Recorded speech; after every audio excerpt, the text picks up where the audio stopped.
What up, Mike? What up, Mike? Ooh. Mighty Mike Gleason. Let me get off out of this. Don't need you. No. All right. We are here.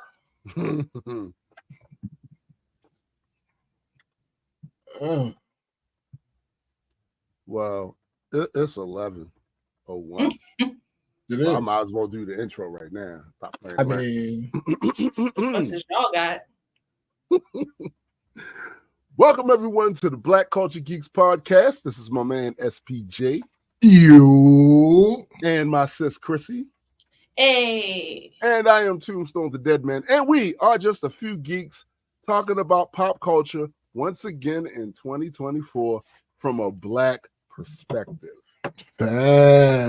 Facts indeed. And since this is the first time we have seen or talked to any of you officially from a show capacity this year, we just want to first extend you with a happy new year.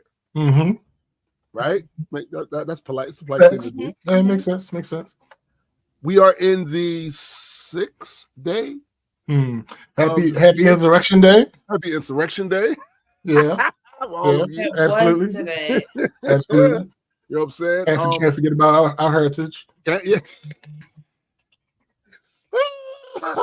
These colors don't run. Colors don't run. They don't run, baby. So, but yeah, as we told y'all when we left, this show will have no stories. And yes, we get it. There's a bunch of shit. What's up, Fabo?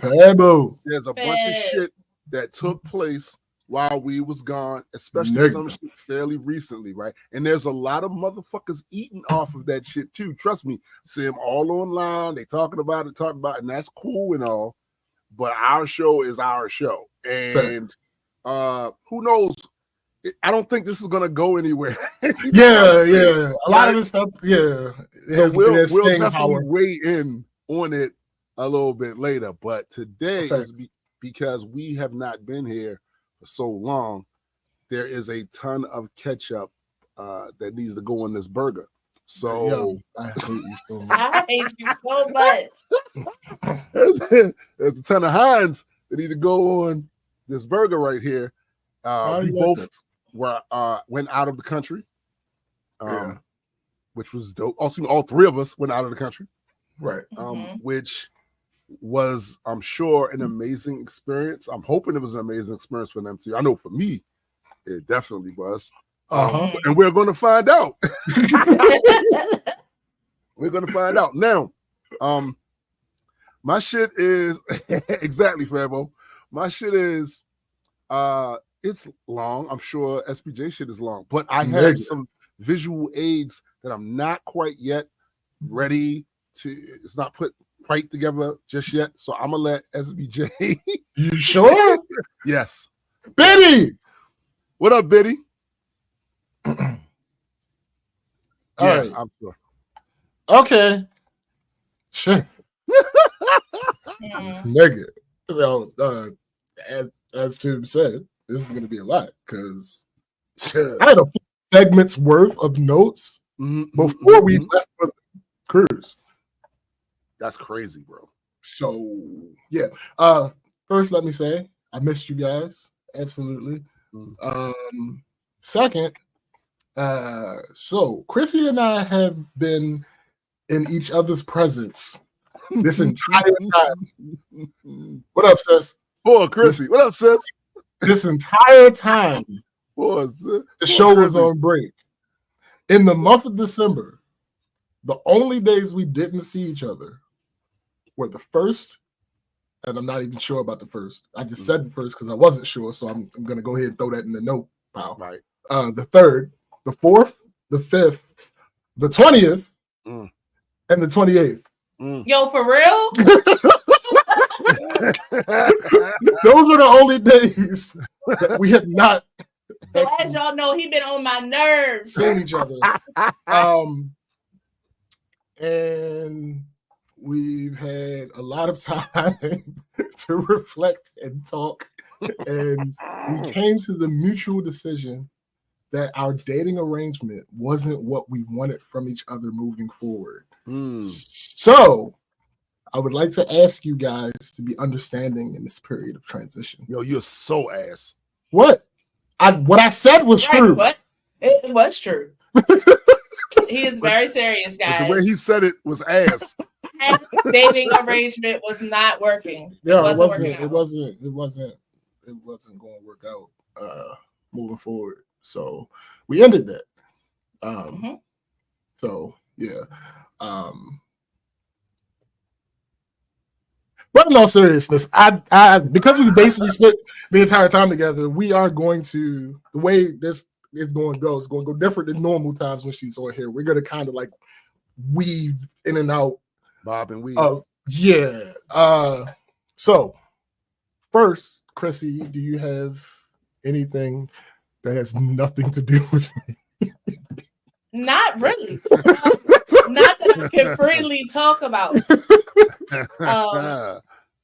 Very short things. Like number one, nope, that has to do with you. Nope, that kind of has to do with you. And for the people that are watching, my focus is going to go in and out. I didn't feel like fixing it. It is what it is. Okay. Why are you lazy? Yo, listen. Why are you? It's been a lot. By the end of this episode, y'all will understand why. I was tired. I was tired. Something short. Me and Dion surprised my mom with a lunch, and I realized that she is the reason that I'm the way I am. Oh shit. Yeah. Like, what up, Jonathan? I hate surprises. Up, I'm not good at surprises. I'm going to ask you constantly what the surprise is. I'm going to try to figure it out, all types of stuff. And my mother ain't no different than me. So trying to surprise her was annoying. And on the way to the surprise, she kept trying to guess where we were going. So eventually we got close enough to where Dion lives. And I was like, do you know now? And she said, I think so. So she got to meet my goddaughter and my two nieces, which was really nice. But my godkids ain't shit because they waited until they met my mother in person to start telling her stuff about me. Yeah. Like, what do you mean? Handling on me. Absolutely. I am 35 years old. That is none. They was like, Nana, did you know that Aunt Chrissy listens to Megan Thee Stallion? It's like, what? Man. First of all, my mother doesn't know who Megan Thee Stallion is. Right. Nope. Right. I thought. She was like, I know who she is. It's like, wait a minute. Why do you know that? So that bothered me too, because maybe I get a lot of stuff from her. I don't know. Facts, yeah, that's true.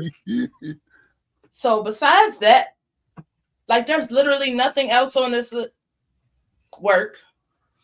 But I still don't. You can't really talk about that. Yeah. Talk about that yet. Just know that the end is near.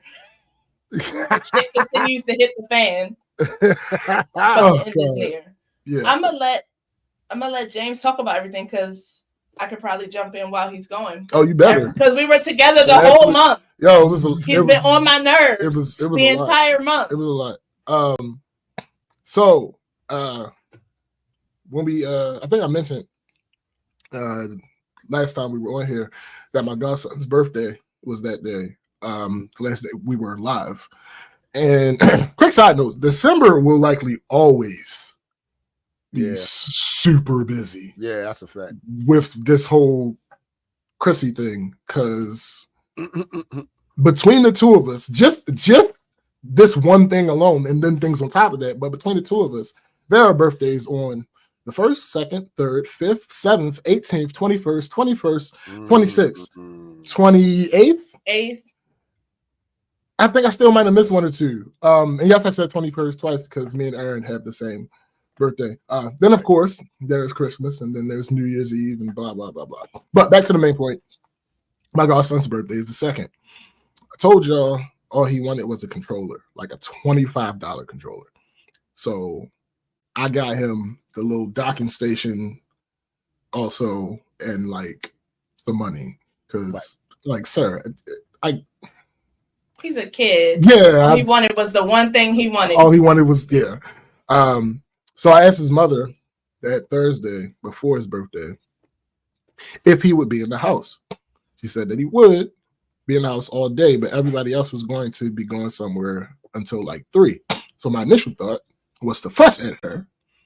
But for a couple of reasons, I decided against it. Number one, the place everywhere else was going, it wasn't like they were going to have fun or no shit like that. Like they were working. And the second reason was that even though she listens to me in person, I have zero control over her through text. So, so my plan was to go over there after everybody got back and spend some time with him and take him his gifts. But we still had the show to do, and that was perfect because we end before 3. Right. So that was perfect. I was going to go over there. There was no way I was going to go over there. Hey, Ma. Good morning. There was no way I was going to go over there without my goddaughter being there because I don't want to hear her mouth. It's just that. So if she would have found out that I was over there and she your ass would have been glass and she would have smoked it. Yes. I don't want to hear her mouth. So I was going to go around 4, close to 4. Aaron texted me, asking me what time I was picking my godson up because he had them. Right. So I told him he didn't ask to go anywhere. I was just going to come see him, bring him his gifts, and spend some time with him. Right. Then Aaron said I might as well just come to his place instead. So that's what I did. I get over there. First of all, where Aaron lives, the addresses are like on the glass pane that's above the door. And there's also a long walkway to a big porch that has a roof on top of it. So and it was dark at this point. Right. So it's not the easiest to see the addresses. And this was my first time at this particular place. So, and it was foggy. So I kind of ended up. Was it cold outside? No, it wasn't. It wasn't cold outside. Really, Tim? So I ended up like walking almost around the whole block, and I texted him like, "Yo, hey, come outside." Oh no, nah. Yeah. I texted him like, "Hey, come outside." So went in there, gave my godson the bag with his gifts in it, nigga. When I say I have never seen a child react in such a way to a $25 controller, hey, look, that he knew he was getting the hot ones with the hot ones. That just confirms what I thought. It confirms what I thought, that regardless of the cost, that controller was the most important thing in the world to him at that time. You better love that while you can. Yeah, buddy. It's gonna go up from here. So the reason Aaron had him was that it was his birthday. I know that sounds fairly obvious, but Aaron is the second oldest of 7. My godson is the baby of that bunch. It wasn't immediately apparent to me why it made more sense for him to be at Aaron's house, but then he was like, yo, it ain't nothing but teenagers at his house. Right. And I'm like, oh, right. He's not a teenager. Right. Like Aaron's kids are younger than him, but their mindsets and interests and all that are much closer to my godsons than his older siblings. So that made all the sense in the world. Side note, shout out to my godson's father, my cousin's husband. I feel like our community doesn't give stepfathers enough credit. No, they don't. Only my try to shit on him, bruh. Only my godson is his biologically, and we did not make it easy on this nigga. I ain't even hold you. I used to always be on his top because he is only 2 years older than me, and he was kind of coming in to fill a role in their lives that I had kind of played a part in filling in their lives. So I gave him a hard time. I mean, I was hell on him. Like it was in front of the kids, in front of his back then girl. Oh, bruh. Yo, it was. But eventually, what happened? I realized that the kids started reacting to him in a way. Yep. And I was like, yo, I can't continue to do what McKenna. I'm like, yo, I can't continue to do this in front of these kids. Right. Because that's not how that works. Start eroding the respect right for him. Right. So, like I said, it was never a beef thing. I was just trolling, but I realized that the kids couldn't necessarily tell the difference. Exactly. Yeah. So looking back, honestly looking back, I can, as a grown man now, because I was in my early 20s then. Right. Actually, around there. Looking back now, I could clearly I was slightly insecure about the transition that was happening. Somebody else having that role. Yeah, but yeah. Once I realized what the effect it was having on that kid, I was like, oh no, let me chill, let me back up. Add on to the fact that I had always been around.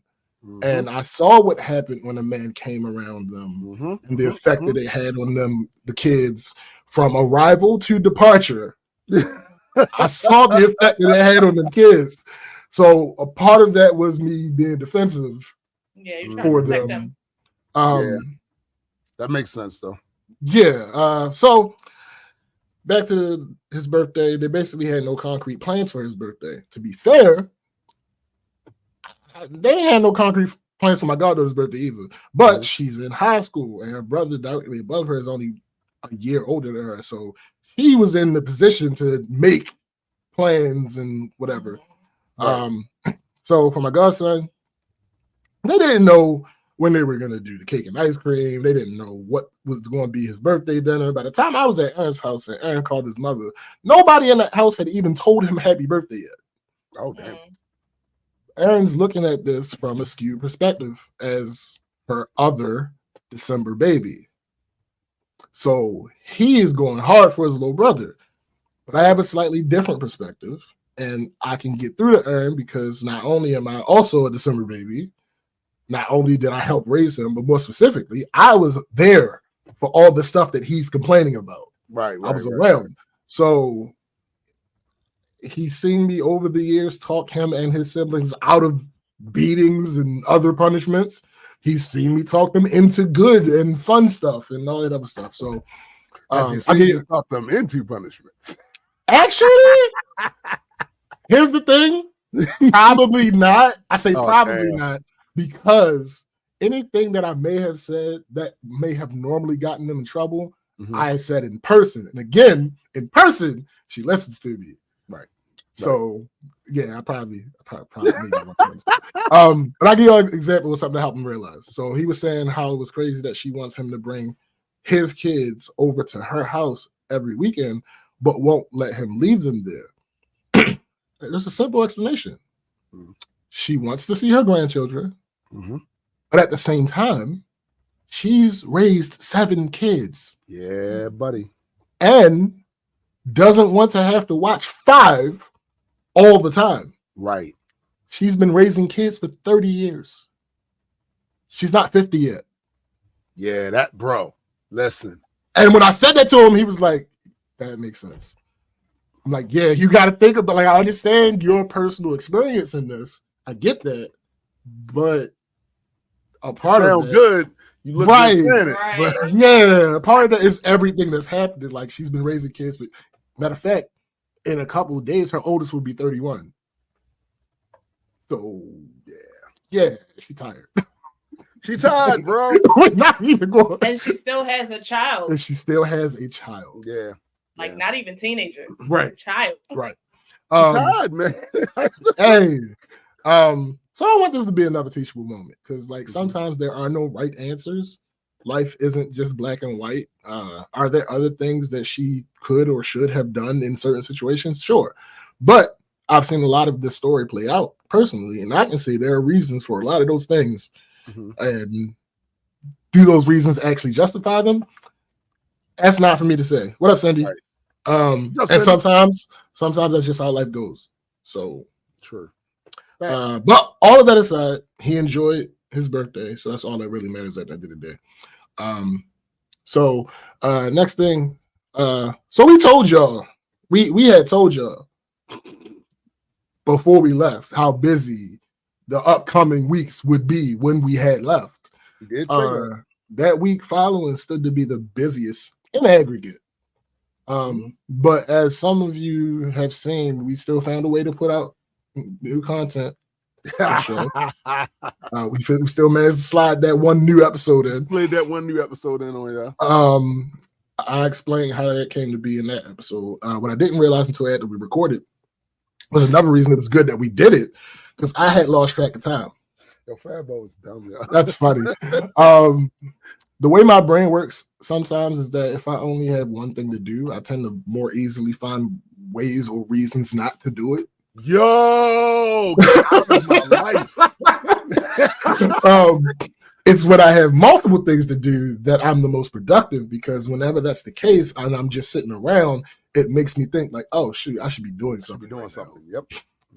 So before we recorded that episode, this is what I had on my plate at that time.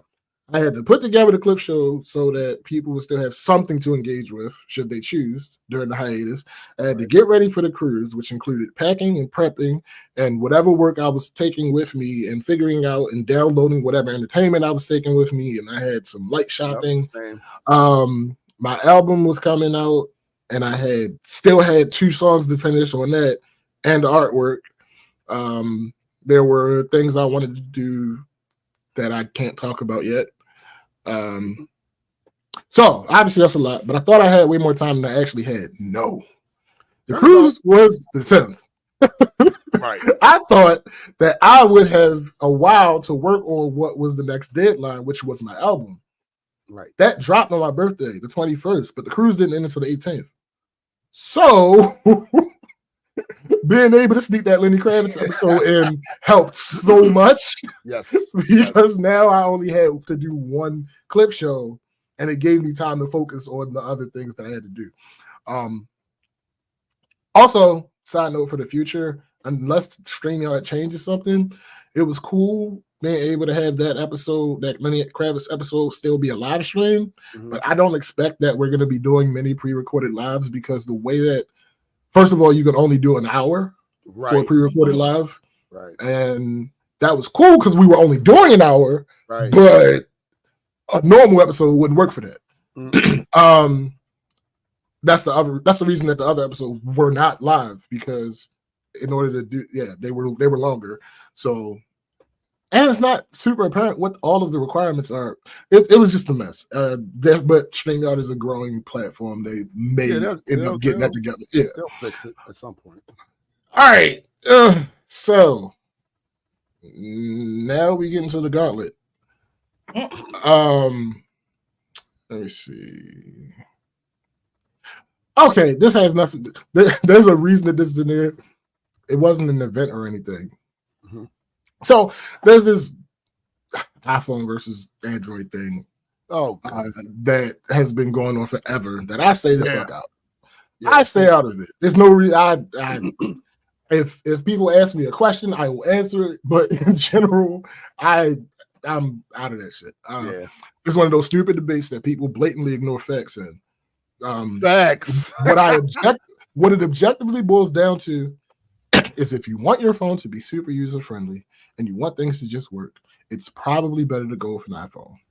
If you like innovation and customization, it's probably better to go with Android. Right. It's just that simple. Right. People on either side will disagree, whatever. I don't care. It's the facts of the technologies that exist in those ecosystems. Right. So notice, but iOS, not iPhone, because that's the actual comparison. Comparing an Android phone to an iPhone is akin to comparing a black singer to Justin Timberlake. but that's one objective benefit of iOS. Right. If you're talking about an iPhone, outside of year and model differences, you're talking about one phone. The other reason that Justin Timberlake analogy is apt is because iOS introduces a lot of features well after Android has them, but tends to present them as new. And the Apple fans tend to lose their fucking minds for some reason. I literally just saw a post on Twitter. Same. Facts. That's exactly how I feel. Yeah. And I am the opposite. I was literally on Twitter yesterday and saw somebody post, when will we finally be able to schedule text messages on iPhone soon? And I'm like, bruh.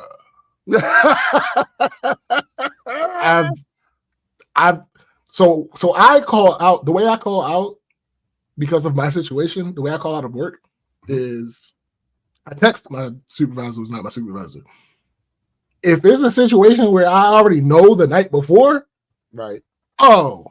schedule. So I don't even gotta wake up. I don't even gotta worry about.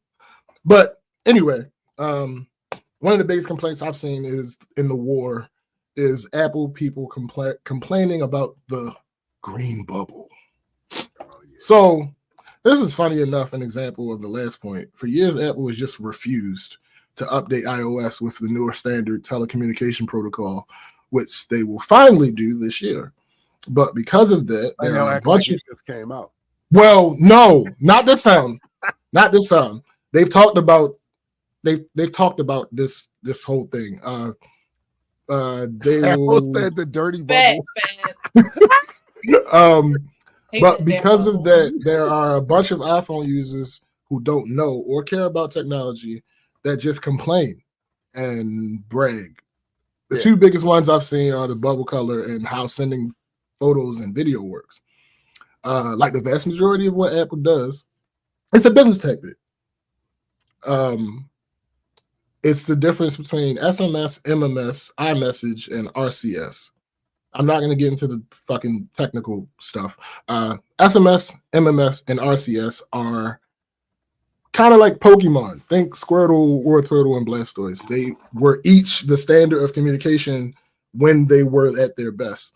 Short messaging services, SMS, which has been around since the 80s, could really only send text up to a certain length. Eventually, people wanted to send longer texts or photos or videos. Then came MMS, which is multimedia messaging services. This was in the early 2000s. That was a big leap, but it still had a bunch of issues. Then came RMS, which is rich messaging services. That started in the late 2000s, but went universal around 2016 or so. That is the standard today in the world. iMessage was built by Apple from the ground up around like 2011. That's not everything, but that's enough for context for you to understand the point that I'm making. Where the issue comes in is that only Apple devices use iMessage, and Apple doesn't have the up-to-date messaging protocols on their phones. So whenever a non-Apple device sends a message, it comes through SMS and MMS, which are 2-decade-old technologies. Right. Well, MMS has size restrictions. So if I record a 4K video on my Canon EOS R6, edited on my workstation, which boasts a top-of-the-line as of 2022 NVIDIA GeForce RTX 3090 GPU, transfer it with USB 3 to my 2-year-old flagship Samsung Galaxy S21 Ultra, and then send it to somebody with the iPhone 15, it's going to look like shit. Yep. Because they don't have the capacity to receive that through messaging services, because they have not updated to the fucking standard that has been the standard for almost 9 years. Right. Meanwhile, somebody with an iPhone 10 could record a video from their phone and send it to that same person with an iPhone 15, and it looks great. It's a business tactic. They refuse to use RCS because they claim it's a security issue. But even as recently as 2022, their CEO said Apple hadn't heard from many users, quote, asking us to put a lot of energy into bringing RCS support to the iPhone. When asked about the terrible SMS and MMS experience, he responded, quote, buy your mom an iPhone. So again, it's not about security, it's about business. As I mentioned earlier, might buy my mom an iPhone at this point. As I mentioned earlier, Apple is now going to be adopting RCS sometime this year. But as of the initial announcement, it would still have non-iMessage messages be green. Then I think they changed that to say that SMS and MMS would still be green and RCS would be purple or some shit. Well, it's not easy being green. Bruh, yo, it's manufactured tribalism. Yes, it is. Yes, 100%. Understand that marketing and perception aren't reality. People will have you think that the iPhone is the most popular phone in the world. The iPhone's market share is 22%. Right. So Apple's still keeping segregated colors, despite there being surveys that suggest that that very thing leads to bullying in children and teenagers. They don't care. They don't care. The bottom line of the profit. Yeah, it's a business thing. The reason that this is part of my recap is I conducted a little experiment because iMessaging isn't anything special. It's not anything groundbreaking. It's not even that difficult to pull off. It's kind of a version of like Instant Messenger or Kik or WhatsApp. It's like that. It's that same thing. So somebody made a version of iMessage for Android. So I used it to see how long it would take anybody to notice. Because, you know, there are several, like most of the people I talk to use iPhones. And a select few of them are those people who complain about green bubbles and photos and videos. For an entire week, I was using the iMessage thing, and none of those people that complained said a single thing. Y'all don't fucking care. Y'all don't really care, and that's y'all don't really care. It's not really that important. I don't care. That's headcanon now. And for any iPhone tribalists out there, y'all just don't. Y'all want something. The most annoying thing is not the green message for me anymore. What is it? It's when you like something in our group chat, instead of it just putting the heart or the emphasis, it sends a message. It sends a message because again, such like this. RCS my had, sister. I see that with my sister's text. Yeah. RCS had it's more. It's just more clutter. Yeah. Yes. RCS, blame Apple. RCS I do. has RCS has had all of those features that iMessage had since it came out. But Apple refused. I'm assuming, I don't know why they changed their mind. They never mentioned why they changed their mind. Right. And I was an Android person. The reason I switched is because I was fucking my Android phones up. Like, I had viruses. My phone would slow down after a year. It wouldn't work right. And since I switched to Apple, I don't have those problems because it doesn't let you do as much. I need restrictions. You need restrictions. And I know that about myself. I need an adult. Yes, I need an adult. An iPhone is an adult. And it stops me. And it's simple. So, yeah. That's hilarious. Bruh. All right. Hey, I'm honest. Hey, listen. Like I said, and the only time I was judgmental was of Apple. When I said what I said at the beginning, if you just want your shit to work, yeah, absolutely. Like I get it. I happen to be a tech guy and a tinkerer, so right, that ain't for me. Not a tech person. Also, I tried to be and messed up everything. Right. Also, with me and that, see, I think I had my first phone wasn't an iPhone. And I got away from that. But I've had several Android phones for longer, like where there's been updated like 2 or 3 times. Yeah. My shit didn't slow down. It didn't get fucked up. Right. It was maybe marginal things that showed with age, but it wasn't nothing super big because I wasn't doing nothing crazy with that. Look, I'm taking pictures. And I can probably do it now. Yeah, because you're an adult. Yeah. I started with like the S2. Right. Like, yeah. Right. All right, moving on to this actual gauntlet now. I gotta fuss first. And I'm gonna end up fussing later. Some of it really serious. We're gonna get to that though. Because my darling Chrissy is such a ridiculous human being. I had to endure a very traumatic ordeal. Really? So, how traumatic was it? Well, listen, I ain't out here trying to impress nobody. I am who I am. I look like what I look like. I prefer comfort over everything. I take comfort over all nigga that shit in an instant. Yeah, it's her birthday cruise, so she was on my ass about me getting my hair done. In general, most people hear that and think, whatever. And it's like, nah, you got to hear the story. So getting all of this fucking hair wet takes a long fucking time and a lot of effort to dry. Yeah. If I didn't have to 2-strand twist my hair to make it last longer, I would be more willing to risk the drying thing because it wouldn't take as long to dry it. Right. So, because generally when I'm on vacation, I'm in a fucking warm climate anyway. Yeah, the air will do something. It will help, yes. I would still have to use a dryer a little bit, but not for anywhere near as long as having the fucking twist in. Down at Panama, that shit would have been dried the next 10 minutes. So I do have to do the twist, which makes drying more difficult. This legitimately made the people that I go on trips with think that I stopped liking to swim. Like, oh damn. So I finally, like 2 trips ago, I figured out a system. I get my hair done slightly earlier than I usually would, and almost halfway through the trip, I take the twist out and I go ahead and get some motherfucking water. Right. So if everything going on in December, though, I didn't get a chance to do my hair as early as I wanted to do it. During the football season, generally I will do it while I watch a game, as that's a time where I know I'm gonna be sitting fucking still in one place long enough to get it done. Right. Well, the Sunday before the cruise, the Ravens didn't play, and the Sunday before that, they played at night, and I generally don't do it at night, so I wasn't gonna do it. I had already spent so much goddamn money during this time period that I didn't really want to pay the girl who generally does it when I pay for it.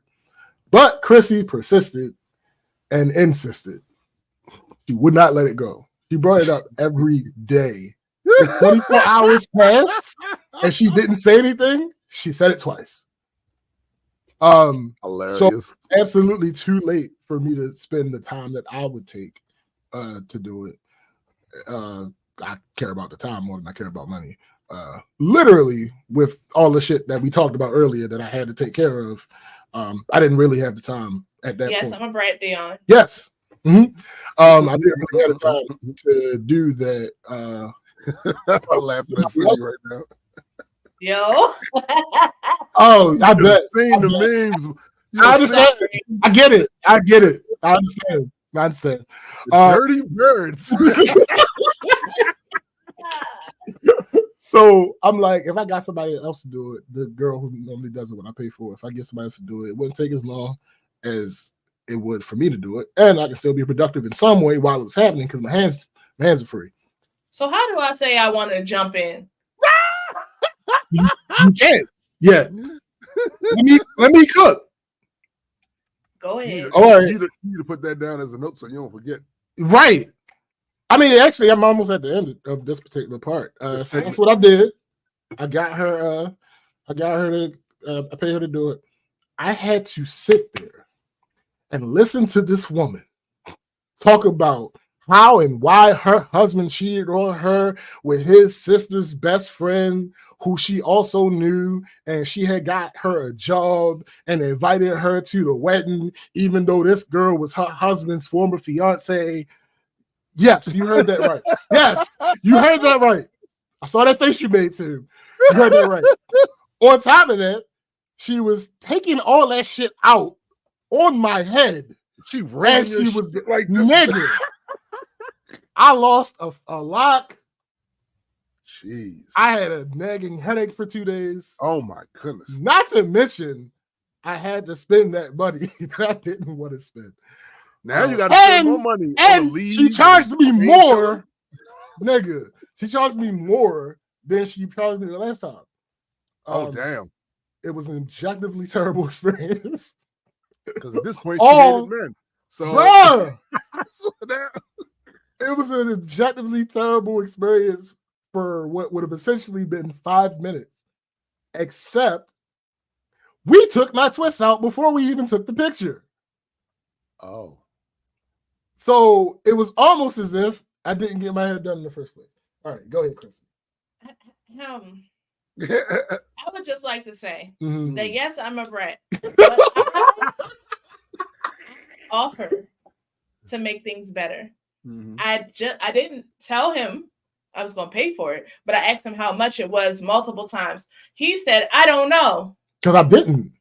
So I just want to let I just everybody told know you she paid. that I She was going charged to me send him more. money for it because I understood the inconvenience. I also said, "Just do it yourself." He's like, "No, I it's not going to explained why last that as wasn't long." going to work. I said, "I can help you to do it." No.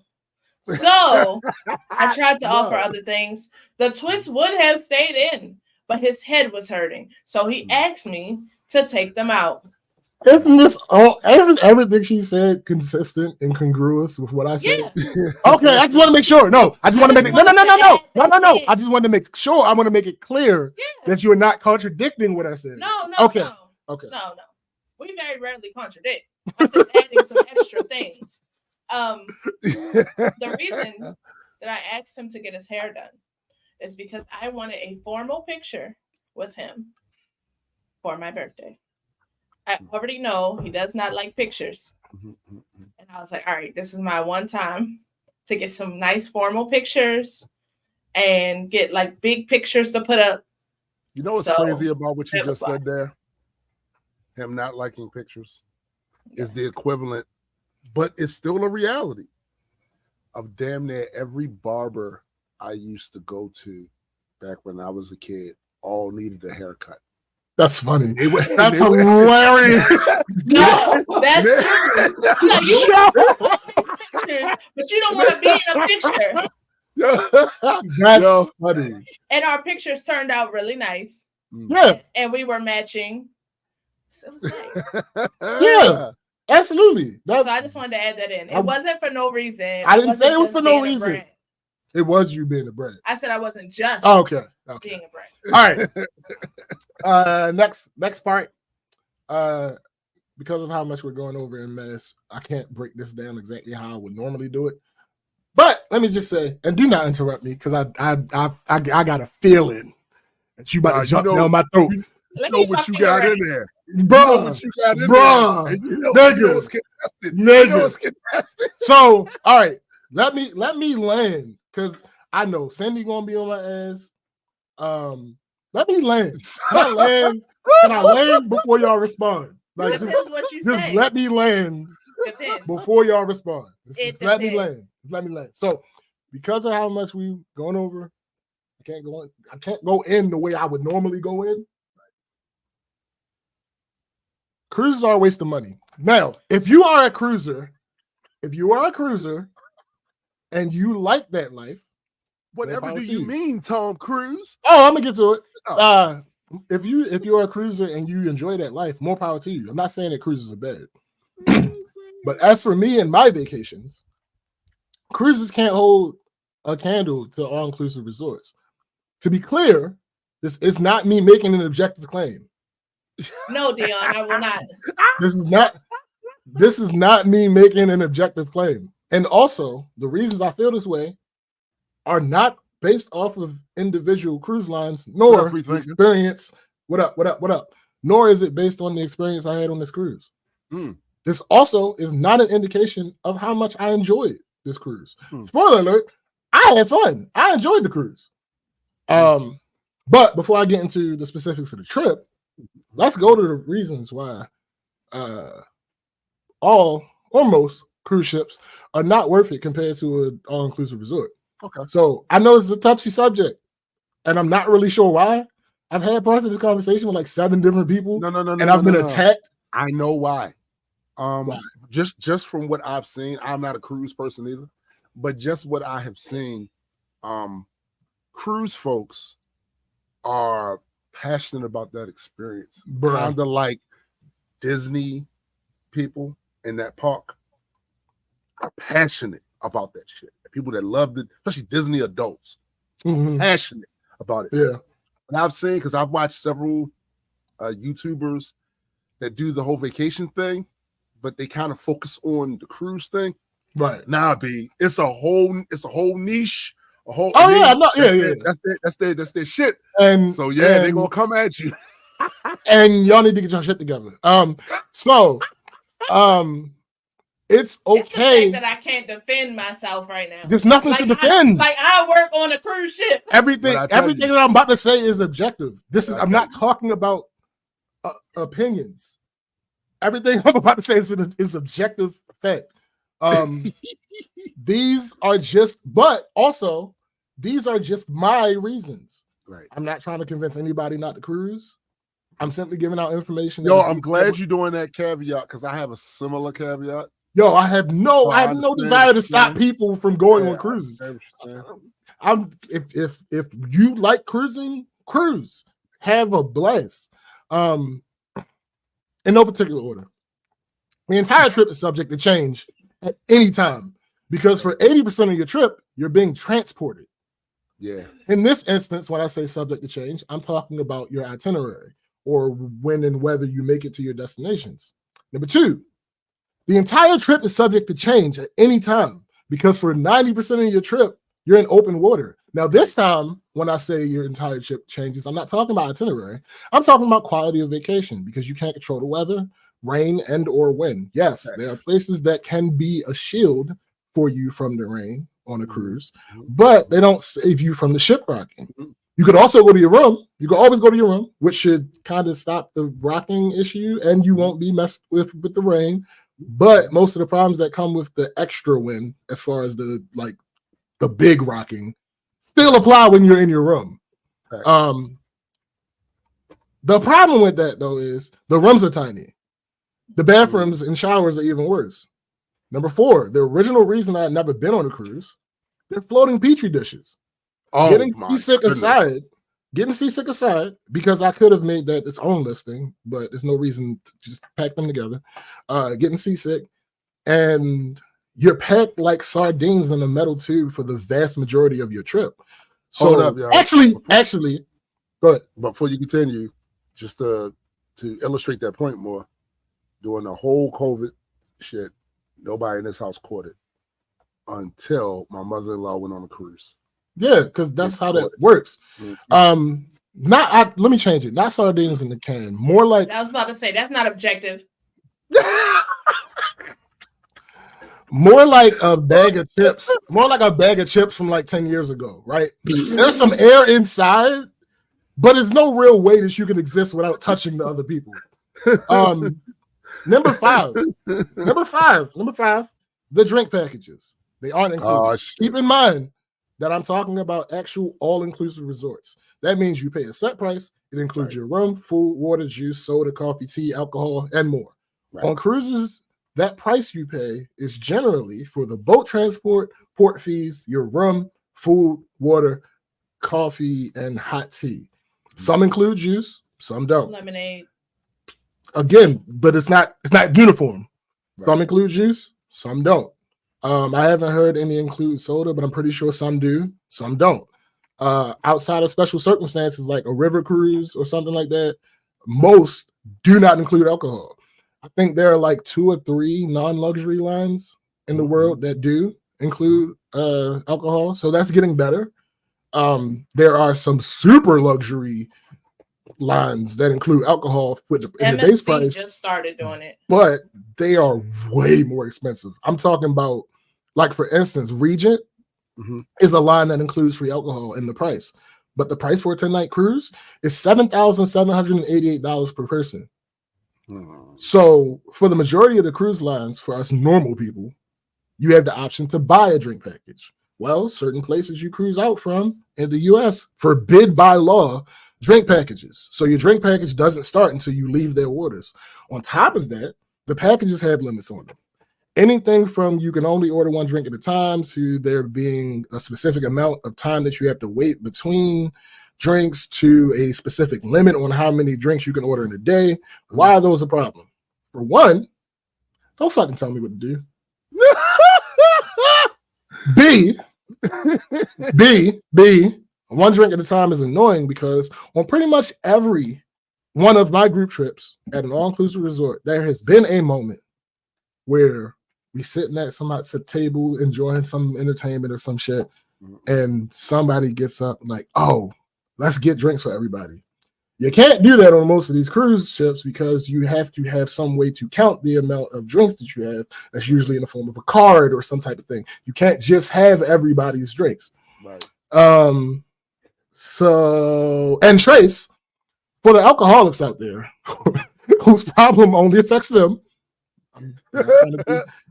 you should be able to drink to your heart's content if you pay for a drink package. Like, we were talking about this at our mother's house, and when I was talking about the drink package and their limitations, she kept saying, y'all gotta go on Norwegian.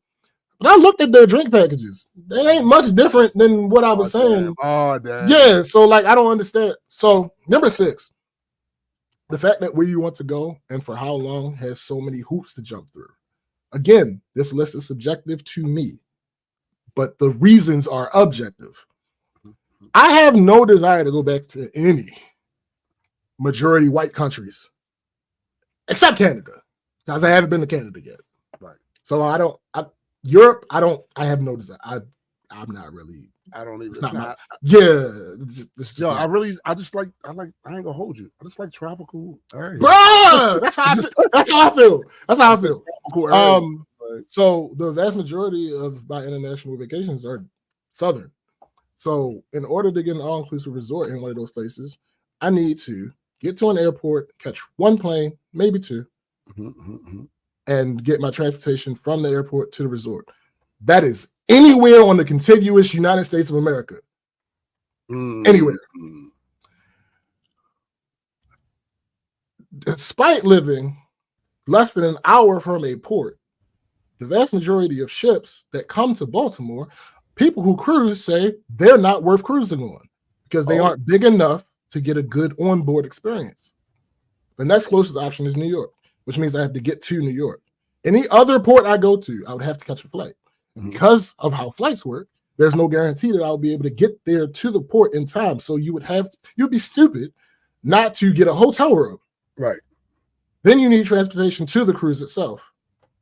With the resort option, I'm done.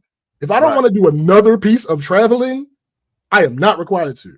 With cruises, I still have to check into another terminal at this point. So I know I love my examples.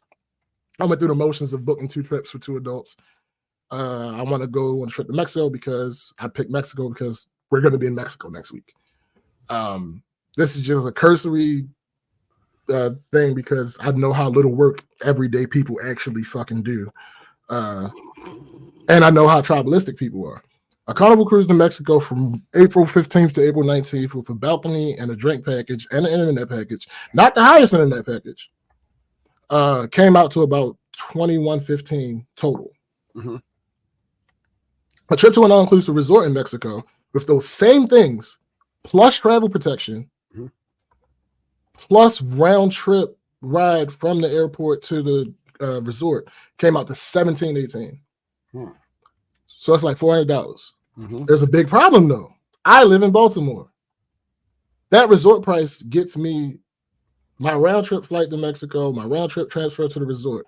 If I want to cruise to Mexico on Carnival, I have to fly to California first. Now, I've been told this is not true, but I literally went to Carnival's site to try to book this vacation because, again, I don't just talk out of my ass. If I make a claim, it's because I've done some research. And then they told me it wasn't true, and I looked again, and I still couldn't get it. And then eventually, Chrissy told me that there was some weird way that you could get to it to go to Mexico from a different port other than California. But that's not really the point. California isn't the point. The point is I still have to fly somewhere else. Right. That is the point that I'm making. So, like, honestly, going to Texas or Florida instead of Cali only changes the example by maybe $100. And if I'm not mistaken, Texas is one of the states where you have to wait for your drink packages to start. So, without factoring in convenience, just the cheapest tickets that I can get on Southwest add $600 to that cruise price. Jeez. I wasn't about to go through booking a hotel because of the additional variables, but I think it's safe to say that would add at least another $100 for a hotel. Yeah, yeah. So one vacation will likely cost upwards of $3,000 and an extra travel day or two, while the other one, with objectively better amenities, would cost less than $2,000. So,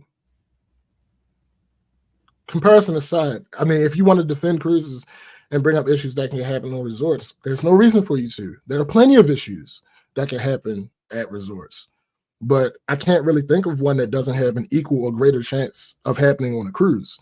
There are probably legitimate reasons that, money aside, people would prefer cruises. One objective one is entertainment. I've never been to a resort with as much entertainment as a cruise ship. That being said, though, if those are that important, you could probably spend money on excursions to balance it out and still come in under the cost of that cruise. And you have more flexibility because you're not traveling the whole time. You could go on an excursion at any point in your trip at an all-inclusive resort. You can't do that on a cruise because you're traveling. Right. But again, I'm not telling it. If you like cruises, cruise. Like, I don't just me. I'd rather spend my money. I can get equal, if not better, enjoyment by spending significantly less money. Right. So yeah, that's my preference. That's what I'm working with. Yes, darling. I really don't have much to say. That's your take on it. I will wait. I wrote a couple things down. MSC now includes Wi-Fi and drinks, and it's actually about the same price as Carnival. Now it is newer, as far as I know, so I'm not sure what the entertainment would be like and things like that. But they're actually advertising very, very cheap cruises that include Wi-Fi and drinks. So I think that's going to be the next line I try. This is just kind of a complaint against the websites. So when James told me that you can't go to Mexico unless you go to California, I was like, that's not true. Like, I know so many people that go to Cozumel, Honduras, Lace, and Aubrey. They left from Florida. I was like, that's not true. So I went to try, and he's right. California was the only thing popping up. Wow. So then I just went to upcoming cruises, Cruise Anywhere from Florida, and hella Mexico popped up. I was like, what is wrong with the website? Like, so that's not against him. That's against the website. Right. Like, right. what are y'all doing? People are missing out on things. Right. Hold up. Stop real quick. Cindy, that is a perfect point. And that is why I said what I said. She says, one advantage for some who cruise is for those who don't have passports. If it's a closed circuit cruise, you don't need a passport. Absolutely. Right. And that's why I said for me, because I got a fucking passport. I ain't got to worry about that. I ain't got to worry about that. I have a passport.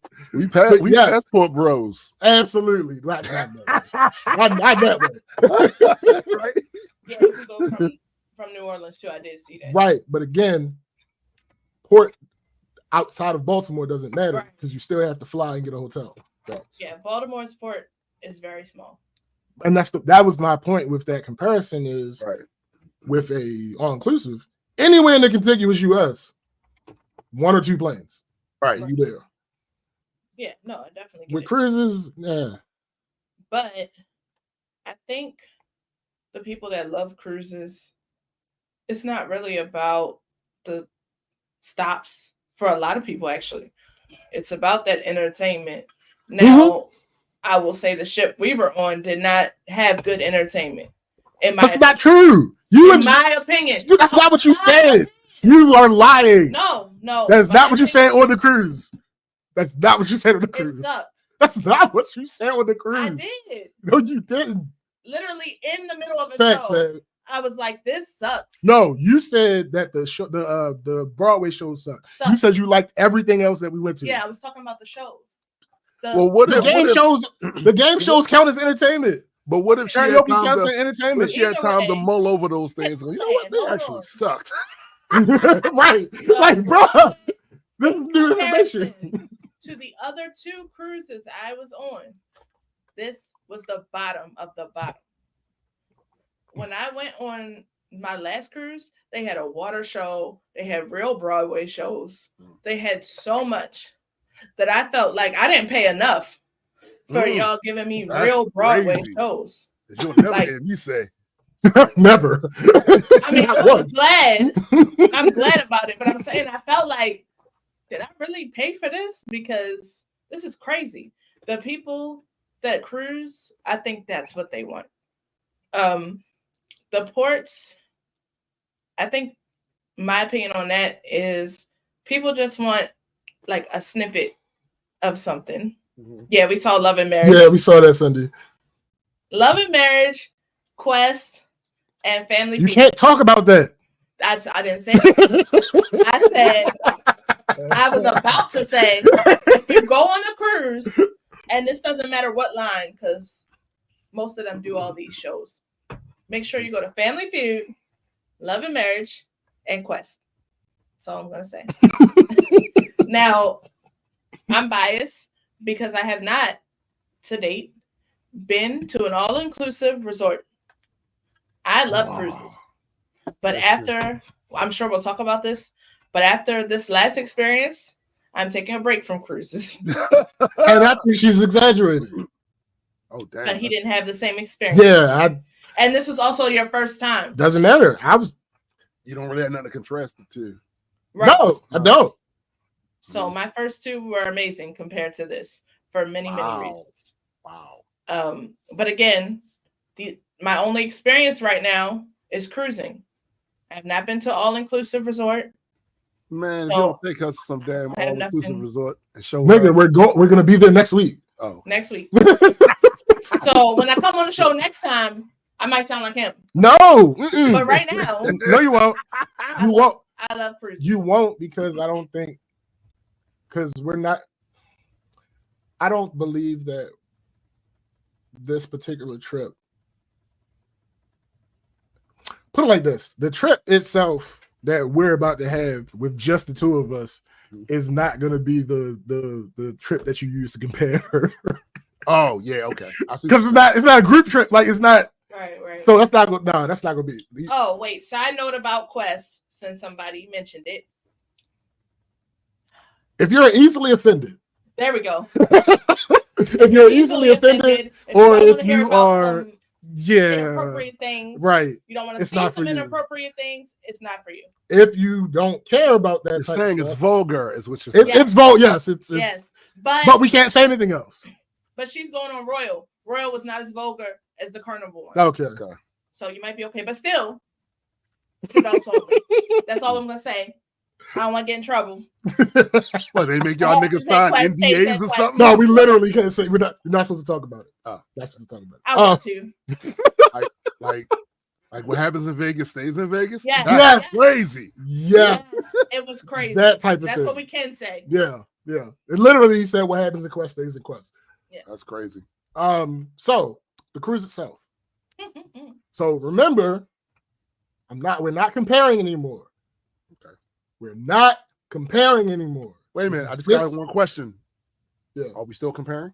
No. Oh. Yes. No. This is just what happened. Okay. Oh, okay. I am no longer comparing. The onboarding process, 0 out of 10. The terminal was overcrowded. We were supposed to board at 12. Come 1:40, we were still one boarding group away from getting on. And before they called our group, they made an announcement that they were going to slow down boarding. That's hilarious. By the way, guys. Wait, do I have to wait? No. I don't have to wait for that. No. Okay, yeah. Because I don't have everything written down. That boarding process was a dumpster fire. It was really weird. Let me see if I understand. You're saying that it started off already slow and a dumpster fire to begin with, and then at some likely because they took too long to get the people off. So they do same day turnaround. Yeah.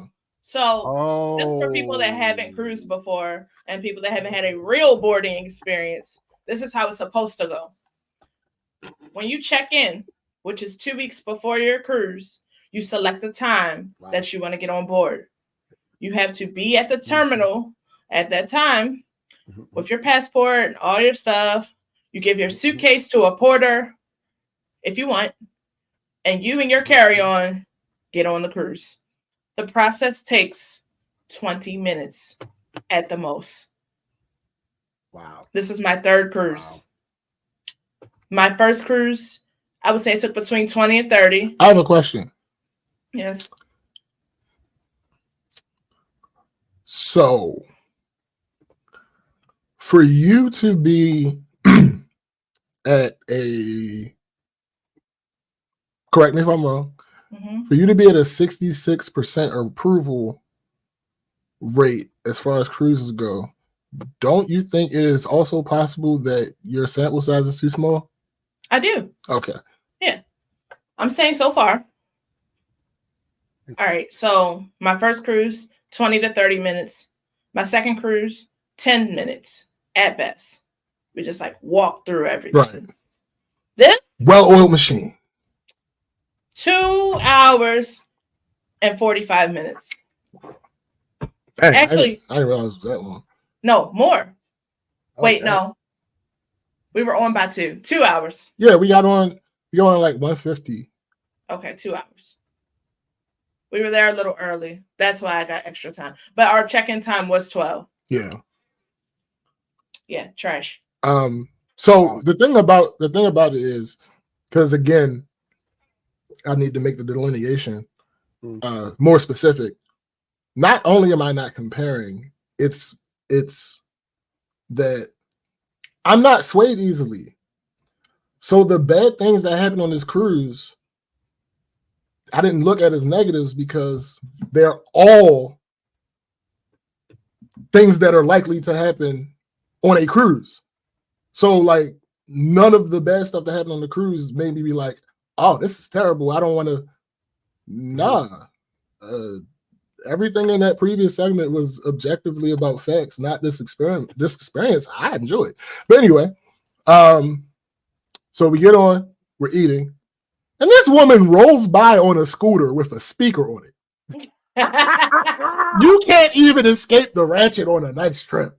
Like, bruh. Oh, and mind you, when you get on, they make an announcement in your room of the things that are prohibited. Yo, hold up. Didn't they do it like at the time that we saw it? Wow. Like no speakers bigger than whatever unless you're in your room at a controlled volume. And here she come wheeling by. I said, fuck that. Right. I just want to point out and reiterate the love that I have for us, no matter where I am and have been on earth in general. Seeing another black man, the head nod, right? Yeah. The first time it happened, though, Chrissy brought up a really good point. What point did she bring up? She said, why doesn't that happen with women? Now, I have my theories, but we're not getting into that on this episode. Right. In contrast, the second or third time that this happened during the cruise, we were at breakfast, and Chrissy was at the table. I was walking to get my food. I saw a dude, did the nod. I'm feeling good. The nod is just a thing, like yeah, bro. So I'm about to get food. I get the nod. I'm about to get breakfast. This was like day 3 or something like this. Breakfast had been the most consistently good meal in the buffet thus far. So I'm happy. I'm about to get some fresh toast, some eggs, and I'm in a good mood. I just got the nod from my brother over here. I get my plate. I get in line for food. Some entitled ass Karen. Oh no. Walks up. So the spot where I'm standing at this point, I am in between the food counter and the stand that has the plates and stuff on it. She walks up with her friend, and they're doing that thing people do when they want something, but they don't want to ask. So they just talk about what they want out loud, so someone will hear them and do it, maybe. Oh, man. And I knew that's what she wanted. So you didn't give it to her because I didn't give it to her. Yeah, like fuck out of here. There was one person behind me in line when she approached, and she wanted to scoot past me. Is what she wanted. No, but it would have taken her literally 3 seconds to just walk around the stand and get in line. But I guess she had made up her mind already that she was going to go the way that she was going to go. As far as I was concerned, she could stand there until the line passed her because that's not happening. Bruh, now I know all of y'all that are listening, that get it are like the audacity of that. Those that don't get it, you won't. Don't worry about it. But it gets even worse. She stood there long enough that another 1 or 2 people got in line. She finally asked the person behind me, "Hey, can I squeeze in there?" Nah. I'm thinking that she's asking to get by them. I'm pretty sure that's what he was thinking too. No, she grabbed a plate and stood in front of him in the line and proceeded in the line. Are you shitting me? No, that's what happened. Can't make this shit up. Yeah, you know, some bullshit. Nigga, ain't no way in the world. Listen, I ain't gonna hold you. I might have gotten in trouble. Another situation, I was in line for pizza, and so the way that they did the pizzas on the ship, they had their own pizza place, and they were giving out whole pies. Like it wasn't like they would cut it and give you a slice unless you specifically asked for a slice. Otherwise, they give you the whole pie. So the line tends to sometimes build up because you can only cook a whole pizza so fast. It is fast, but it ain't that goddamn fast. Yeah. Right. Cook a couple pizzas, pull them out.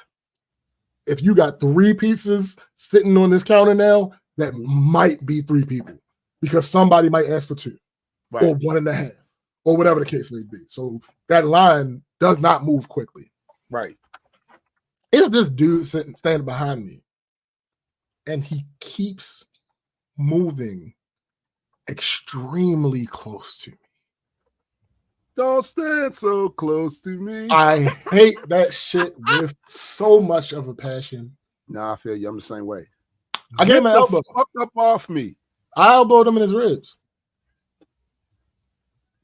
He stopped. That was I gotta say, that was a level of restraint from you that I'm proud of. Now other people might say, "Oh man, why you go so far?" No, that's restraint. Yeah, that's literally. If what up, Tom? Literally, if I'm standing and I'm like shifting my weight onto my right leg, if I shifted my weight to my left leg, I would touch him. That's how fucking close he was. Nah, you can't get close to me. Like that shit there. No, like, bro. No, what are you doing? Back the fuck up. And after he got that elbow, he got the idea. He got the idea. He stopped doing that. But let me see. Fuck that. Fuck that shit. I had a tiny bit of trouble with the bars. Like, so I went to one of the bars. I'm like, hey, can I get a mango rum punch, but blended? No. What do you mean? Hold no? this nigga. Stop. Like, what do you mean? No, we can't. They had other blended drinks. Yeah, they had other blended drinks. I ended up getting like a strawberry daiquiri or some shit, but maybe he meant you couldn't get that. I don't give a fuck what he meant. The indictment is still the indictment. Listen, the indictment is still the indictment. I don't give a hell if he meant me personally or me black people. So like, he's like, we can't do that. This nigga told you no. Right. Why? Absolutely no. I was too befuddled to be upset. I know, because now I'm like, you know what what? it is. I see the blender. Your brain started. You know what? It was like a glitch, like a little glitch, because it was like, I see the blender. He's doing other mixed drinks. This is my vacation, Bruh. I'm me. Here's the thing. You just told me. No. I just asked a bartender for a drink that is advertised to put in the blender. And for some reason, I do not have that drink in my hand. Yeah, what is going on? Should like, look, Ted Lang, you gonna give me. So that was the one thing with the bar, one of the bars. And then another thing, a different time, I asked for tequila sunrise. Mm-hmm. What they gave me was a drink that was completely reddish pink. What the fuck is my sunrise? Like, what are you? Like, it tasted fine. It tasted fine, but a part of the whole reason that you get a tequila sunrise is for the aesthetic. Like, you want to see the fucking sunrise. Like, right. Where the fuck is my sun? And then the third problem I had with any bars, they were just randomly closed. Like, one day I was walking around, it was 1:30 in the afternoon, and I walked by three closed. Yo, I walked by 3 closed bars. I'm like, yo, what the fuck is going on? What? It's not like we were docked. Like, there are certain things that I can understand. Like, if you're docked, maybe services on the boat not being as the maximum capacity because you're expecting a good amount of people to be off of the boat. That makes sense. I can see that. We were at sea. Yeah. It was 1:30 in the afternoon. Why the fuck is this is brunch time? They were seasick. That's actually possible. I don't remember which day it was, but that's actually possible. I'm assuming, Cindy, like, I didn't watch them make it. Yeah, because I'm accustomed to, even up to this point on that fucking boat, bartenders knowing how to make drinks. So I don't stare at them when they make my drink. I just assume maybe I need to change this behavior. Yeah, you said that's like you looking at the mechanic. Like, bro, like, I'm just going. I don't need to supervise this particular thing. Shit, and I come back. But Cindy, I might need to change this fucking behavior because apparently, that motherfucker could have been me, bro. That motherfucker could have been me. It's absolutely possible. Absolutely possible. Another thing that again had nothing to do. Actually, the only reason that's what people deal with when they want ice cream at McDonald's. That's funny. That's hilarious. You should do that, Cindy. Make another one for me. You got to ship it to them though. No, she can just drink. She can drink it. She's got to make it for me. No. Yeah. Another thing that the only reason that has anything to do with a cruise is because the fucking size of the walkways. People fucking meander, and that irks my soul. Like, that's the one part about mall culture that I. Bruh, yeah, it's one part. Yo, the meandering. People meander, and on top of meandering, they will plant in a walkway. Yes, in the middle of a walkway. Everybody's walking past. Yep. Fucking humans, man. And then cruises have a lot of older people. Sure, yeah. And they have their walkers, wheelchairs, so it's even less space. And they're right in the middle. Stopped. Just there. You can't go around. And then the people that, like, it's day 5 and you still don't know where anything is. So, like, you're standing, like, looking around like, oh, where am I supposed to be going? I don't know. Get the fuck out the way. Like, move to the side and ponder that. You know what's crazy is the last ship I went on was really big. So I made it a point to know where things were because it was so big. This one, because it was smaller, I was like, I'm not going to remember anything. I'm just going to wander and figure it out. I should have known. That's part of it. But the other part of it is this very annoying habit that she has when I'm around her, where she just stops thinking. I turned my brain off. Like, you know what you do that for? Yes, I understand. Thank you, Toon. Hold up. We've already talked about this. It's a compliment. It's the most annoying compliment I could probably ever get from her. It's a compliment. I get it. My birthday post was close though. No, I said from her. Oh, okay. Yeah, it's the most annoying compliment I could probably get from her. No, you're on a different level. You're in a class on your own, sir. My birthday post was classic brain petty. goes, oh, thank you, Fab. No, sometimes I want to. Whatever. The point is, let me see what else. I ain't even saying that's because you're a man either. On the cruise, I just know your personality. On there. No, that's facts. I know your personality. It's not even because you're a man. I know your personality. It was your first time, right? Let me see. Whatever notes do I have about? For some reason, they rarely had all of the stations in the buffet open. Like that was annoying. For late night buffet, I would understand only having 2 out of the 4 open because it's late night buffet, of course. But at least one night during that time, they only had 1 station open for late night buffet. And at lunch, I never noticed all of the stations being open. Like, why are y'all not open all of the stations? Everybody in our party got sick. Mine didn't hit me until the day. Everybody in our party got sick. Except for mine was the last day. Like the last day, like leaving is when I actually got sick. So I was fine for the cruise. So again, that didn't really affect my cruise except for the little bit of time here and there when I was taking care of this one. But outside of that, that didn't really affect the cruise for me. Let me see. We were literally dropping like flies. Yo, that's crazy. Between a couple people dealing with motion sickness to everybody basically dealing with some type of respiratory thing. We think it was the flu. Yeah. Goodness. There were 11 of us. Yeah. 10 of us got sick. Just only y'all turned into zombies and shit. Just flies. And I never got sick on a cruise. Let me see. Oh, the power went out on the ship. Yikes. While we were at dinner one night. Also the engine cut off. And this petty one right here will start playing the Titanic music. Thank you. No, is that appropriate? No. Let me. Is that appropriate? You gotta do it. Let me explain. Out of the 11 people that were in our party, the only people that had ever cruised before were me, my friend Lace, and my friend Aubrey.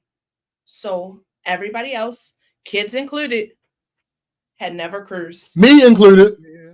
So, and we had some anxious people with us. It was all right. If y'all know, y'all know. Black people, we're gonna laugh at everything. Like, there's so much trauma that we're just gonna laugh. We're gonna laugh. So when the power went out, our lives were in danger in our minds, and we start laughing. Listen, it's relatable. I remember niggas was trying to kill us, and the bullets was flying, and we barely made it around the corner, and then you started laughing.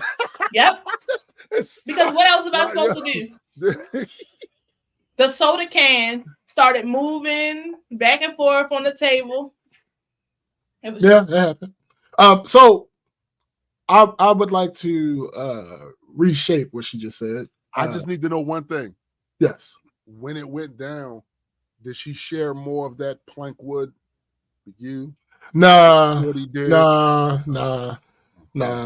was almost a shot for shot remake. No. So what happened? So let me reshape what she just said, because she didn't lie about anything. But however, she failed to mention that me doing that helped ease the tension in the situation. It wasn't like I did that and then people started freaking out more, or they were already freaking out. Right. And me doing that eased the tension a little bit. I mean, everybody relaxed a little bit more than they were. You should have started doing the Jaws thing. Yo, that's what was even funnier about this whole thing is that was the day we did my best friend's birthday celebration in the dining room. So as this was happening, they were bringing her little cake with the candle. Oh my! And singing. They still sung to her. They still sung everything. Boat rocking like shit. Show must go on. Show must go on. Engine cut off. We're stuck in the middle of the ocean. Like, you don't have to be an engineer to understand that if you're in the middle of the ocean during a storm and you cut power, that the boat is going to move. Yeah. We was like, like, it was real bad. Then he said, need a bigger boat. We're gonna need a bigger boat. People were in the elevators. People got stuck in the elevator. Yeah. Wherever. Hey, listen. We came out of the dining room. My heart will go My on. heart must go on. Yeah. We came out the dining room because we were like, let's go somewhere more stable, because the dining room is a really bad place anyway for like the rocking of the ship. Yeah. So we were like, let's go to karaoke. We come out the dining room. This black lady comes from around the corner with her life jacket on. Yo, I'm not taking it off. Thanks. Listen, I ain't mad at her. Hey. Not one bit. She don't know what's about to happen. You know how we get down. That's what Gina said she was going to do. She said she was going to wear it the whole time. I thought Gina was about to like run to her room and put it on. Oh, man. But like, hilarious. Now that all of that is out of the way, like that was all the bad stuff. Now all no, it wasn't. What else happened? What else happened? Damn. I was sick. I said that. Seasick. I said that. I've never been seasick before, y'all. It was awful. I said, James, if I throw up, this whole He's so fucking dramatic, yo. It's ruined. Yo, it was day 2.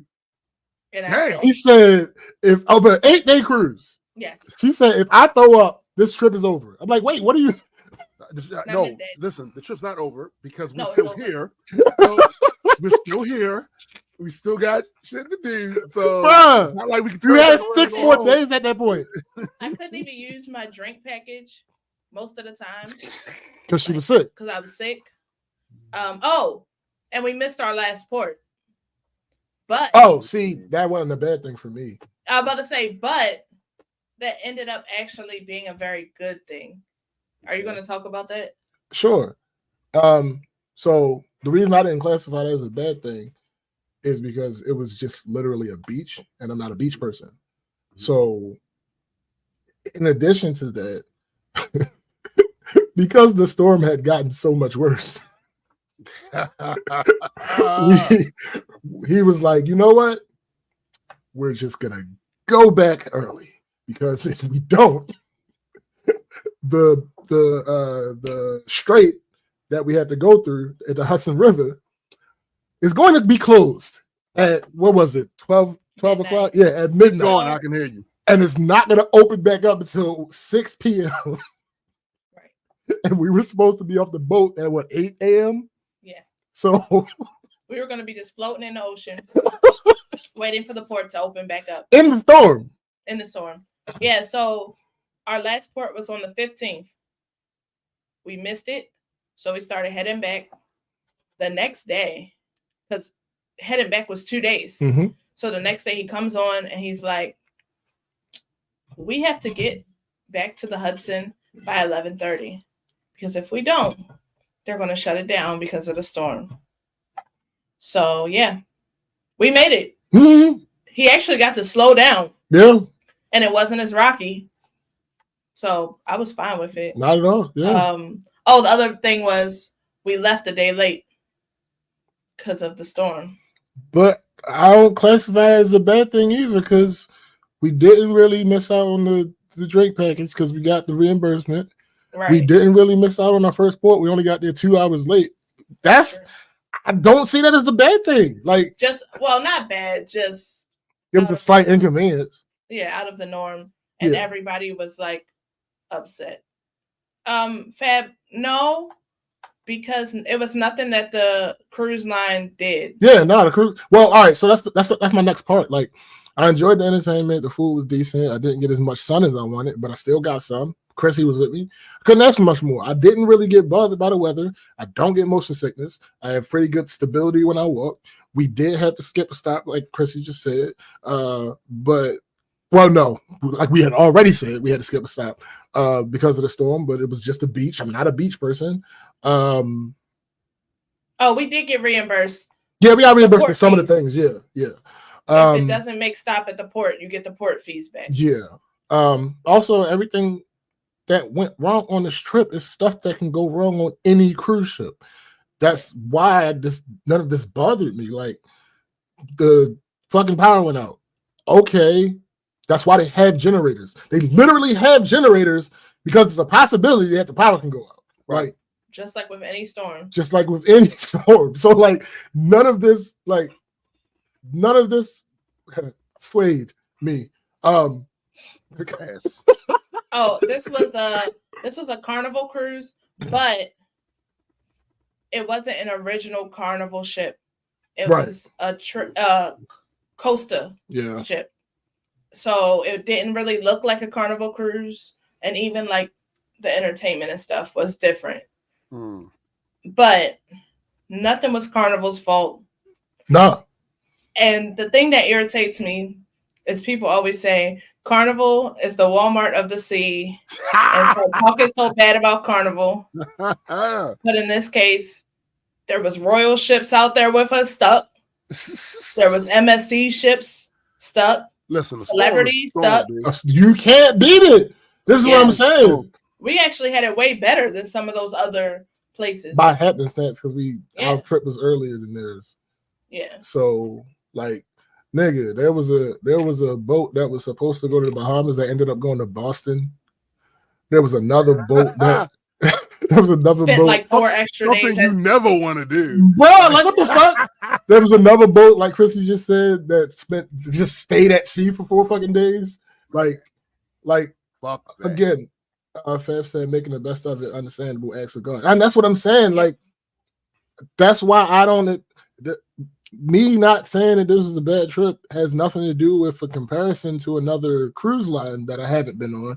It's because I know all of these things are possible. I accept the risk that all of these things can happen when you go on a cruise because you're in a fucking boat in the middle of the water.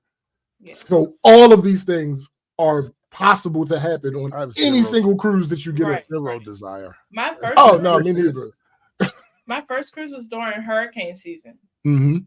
And we actually left the day after they opened the ports back up after Hurricane Ian. Mm-hmm. And my cruise was perfect. Right. No rocking, no nothing. But if I had went the week before, my cruise would have been canceled. Yeah. So you just never know. It would have been ass.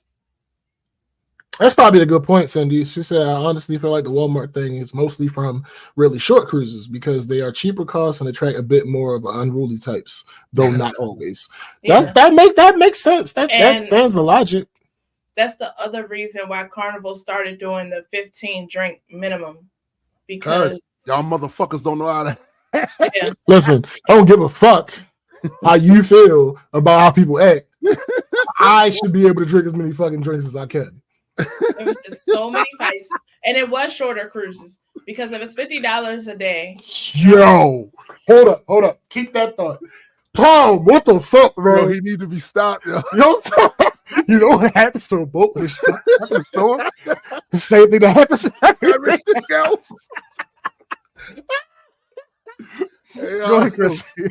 No, he needs to be stopped, yo. I don't even remember what I was saying. Oh, $50 a day to drink before the price went up. How much a day? 50. Like the drink package is 50 a day. Yeah. Now it's 60, but it was 50 a day. So if you only do a 3-day cruise or a 4-day cruise, you're paying $150 or $200 for all-inclusive drinks. They didn't used to have a minimum. Right. And people was losing their shit. So yeah, consequences be damned. Do you really want a boat full of ratchet drunk motherfuckers? And that in the water. Here's the thing, and that's what I'm saying. That's why that part of my complaint is objective, because that is right. You are absolutely right that it does not make sense to have that many people in a confined space where they can drink all the fucking alcohol. That's right. That's why it's not optimal. Yeah, I get it. I get that's objectively a fact. That's not a good idea to just let these motherfuckers just drink all the fuck. No, it's not a good idea. let me ask, so this is what I need to know about that though. Like they obviously had experience that led them to come to the conclusion that we need to change this. Oh yeah. I would love to see the video footage. That's funny. Of a That's lot funny. Yeah, go on TikTok. Go on TikTok. There's a lot of it. I mean, those fights are crazy. Yeah. So yeah, like we've said several times. Like I've gone over several times. I had somebody swear me up and down. But the only reason I don't want to cruise again is because of this bad experience. No, I take that as an insult to my intelligence. Because again, weather, nothing you can do about that. Rain, wind, nothing you can do about that. Again, the power going out. They have generators for a reason. There's nothing you can do about that. People got sick. Nothing you can do about that. Like, I don't personally know many people who've gone on a cruise with like a big party and nobody gets either seasick or a cold or something. I haven't heard it often. It's just one of the things that happens with a fucking cruise. It's like you said, it's a petri dish. You got all these people in this can snorting and sneezing and coughing. And none of these things are things that can't be anticipated. Like, what? If you're going to go on a cruise and you're surprised by any of these things, you didn't do your research. You didn't do what you were supposed to have done. Yeah. So yeah, I enjoyed the trip. I'm with you with that, SBJ. I just prefer the all inclusive. Yeah, it is. I really enjoyed the trip. I'm obligated to do another one because my cousin was going to go, but she got a new job, and that kind of messed up her being able to go, and she had already booked, so now she has a credit. So because I was the reason she was going on this cruise. Right. It's only right that I go on a cruise with her. But yeah. Anything else about the cruise? All right. God damn it. Next. So I had the question, why didn't you tell me it was your birthday? You be hearing that a lot? Bruh, because it's not a big deal. Don't get me wrong, I celebrate my birthday, but I don't like attention. So I'm never going to tell someone who knows me that has a chance and opportunity to find out when my birthday is that it's my birthday unprompted. Like, I know people who use a whole month to celebrate their birthday. There are people right there that their birthday is bigger than any other holiday type thing going on in the year. And I do get the logic of that. Yeah. But I wasn't raised that way. I literally have a picture of the only birthday party I ever had, and I think I was like 4. Right? My family, that's nigga. You got a cake, whatever you said you wanted for your birthday, get out my face.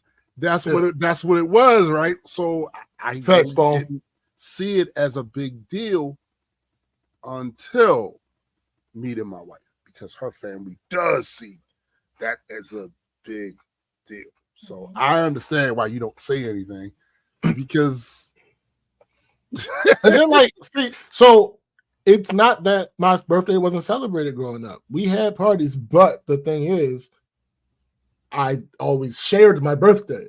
Right. So like, because of Christmas, because of the fact that Aaron was born on my birthday, because of the fact that another cousin of mine was born 3 days before me, because of the fact that another cousin of mine was born 10 days after me. Yeah. So like, and again, I don't like attention. So when you combine those things, no, I'm not going to go out of my fucking way to tell you it's my birthday. It's not that big a deal. Like, but anyway, there were 3 people in particular who I was curious if they would send me birthday wishes.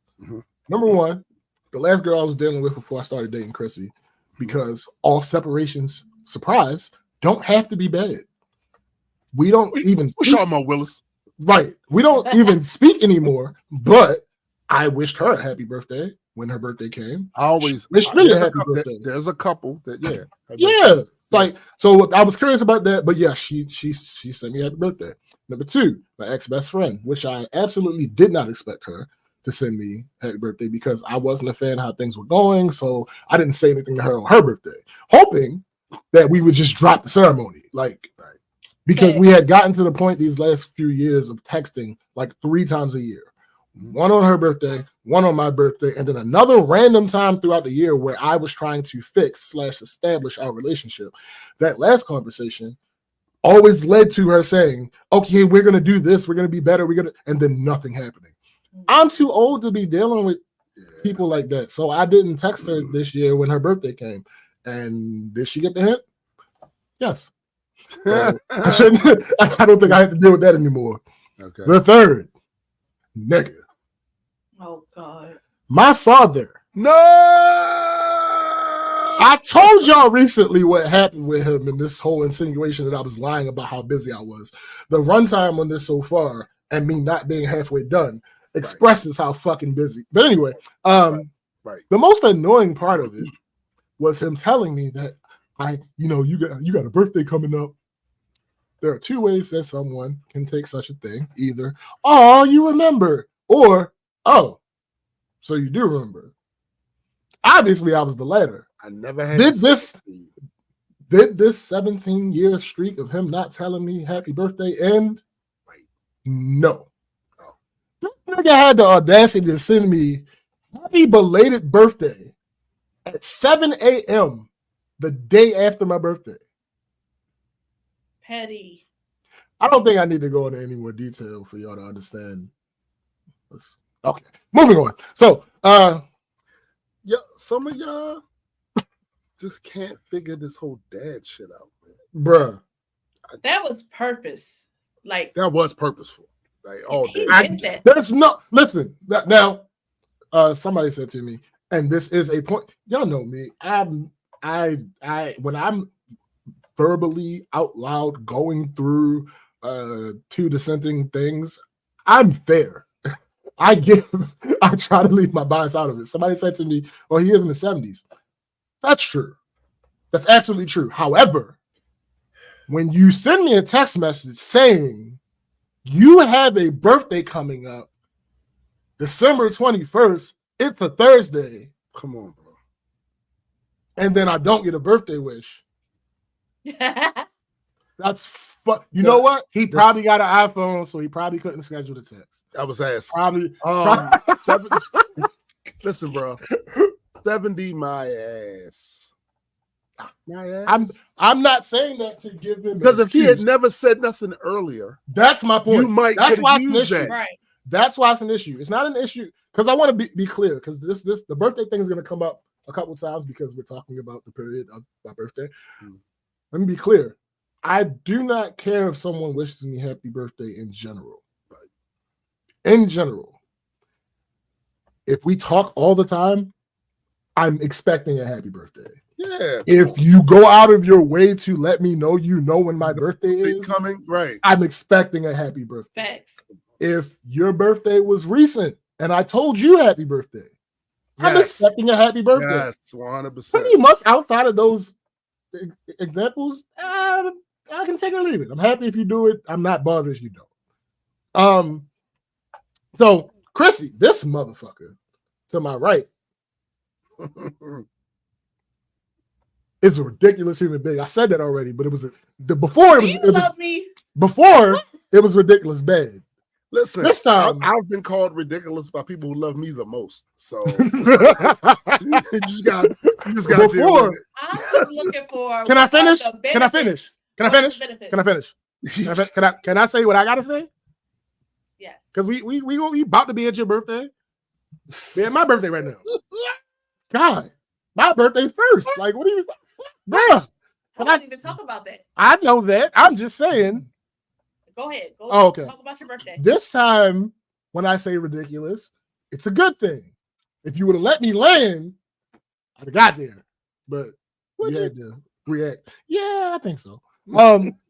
So she went all out for my birthday. She did this 5 senses challenge thing for my gifts and nailed each and every one of them. We went to this hotel. I'm apparently one of her hoes. She made She made reservations at this Italian restaurant. If y'all didn't know, Italian food is my favorite food. This was all amazing. Also, the next day, we took our godchildren out to get their noses pierced and to get food. That was a great time. Not necessarily in that order. No, exactly in that order. Oh, okay. Actually, yeah, we got their noses pierced. Yeah, exactly in that order. Yo, I'm glad Dion is here. Because her child is ridiculous. I mean, all children are ridiculous. Oh, children are ridiculous. No matter what age. Right. That was, like I said, that was a great time. They were genuinely surprised. And watching them go from confused to slightly worried to elated was amazing. You want to say anything about that part of it? Bruh. So the place that we picked, it was. What do you know? Oh, my bad. Go ahead. It looked like a house, and he had his little piercing studio under, but the sign was off, and they had no idea where we were going. It was a surprise. They did not want to go into the house. Bruh. Like, we were there too. Right. We're like, do y'all really think we're going to take y'all somewhere right. where you're going to get hurt? Like, what are we doing here? Yeah, like, they did not want to go in. Then once they go in, I got trust issues, it was the whole, like, who's going first? And then who's on third? No, they're on third. No. He's on first. What's on second? Oh, no, stop. So his goddaughter went first. It was quick. She came back out. And then it was my goddaughter's turn. She's like, no, I don't want to do this. Wait, not yet. Hold on. Mind you, she has her other side of her nose pierced. So you've already experienced this. Yeah, so chill out. It's a ridiculous. She's like, no, wait, not yet. Hold on. Why didn't you draw a dot? The other person drew a dot. What am I supposed to do? Hold on. Do you want me to sit like this? I'm like, girl. Ass. She gets it done. And then she's like, I want tattoos next. Chris, are you going to come with me? No. Because if you acted like that for a piercing, I'm not doing tattoos with you. Speaking of ridiculousness, my goddaughter said the same fucking thing. Like, all right, so what's next? I want a tattoo. All right, what do you want a tattoo? I want a sleeve. Listen, stop. That's what Kalia said. She wants a sleeve. I'm like, you're not. I said, you just shed tears. You have a dot in your skin. You just shed tears. That's not tears. She really was. No, yes, absolutely, it's involuntary. Also, she shed tears. Like both of those things happen. You just shed tears, ma'am. You think you're gonna sit down, ma'am? You think you're gonna sit down for your first tattoo session and get an entire sleeve? Not man. You think that's gonna? Yeah, but not man. It's not gonna happen. Kids, bro, it's not gonna happen. Thank you, Dion. And she was crying. Kids' expectations are ridiculous. So are you going to talk about the house thing? Oh, Red Robin. Yeah. So then we went to Red Robin, and it was a Red Robin experience. Red Robin. If you like Red Robin, you know what that means. If you don't like Red Robin, I don't know what to tell you. So we talking, and what was the first thing? Somebody said something about a baby. And Zalia was like, what? Oh, because she was like all cuddled up on you and she was like talking about the fact that you don't have other god kids. Yeah, so I'm like, I absolutely have other godchildren. One of them is your little brother.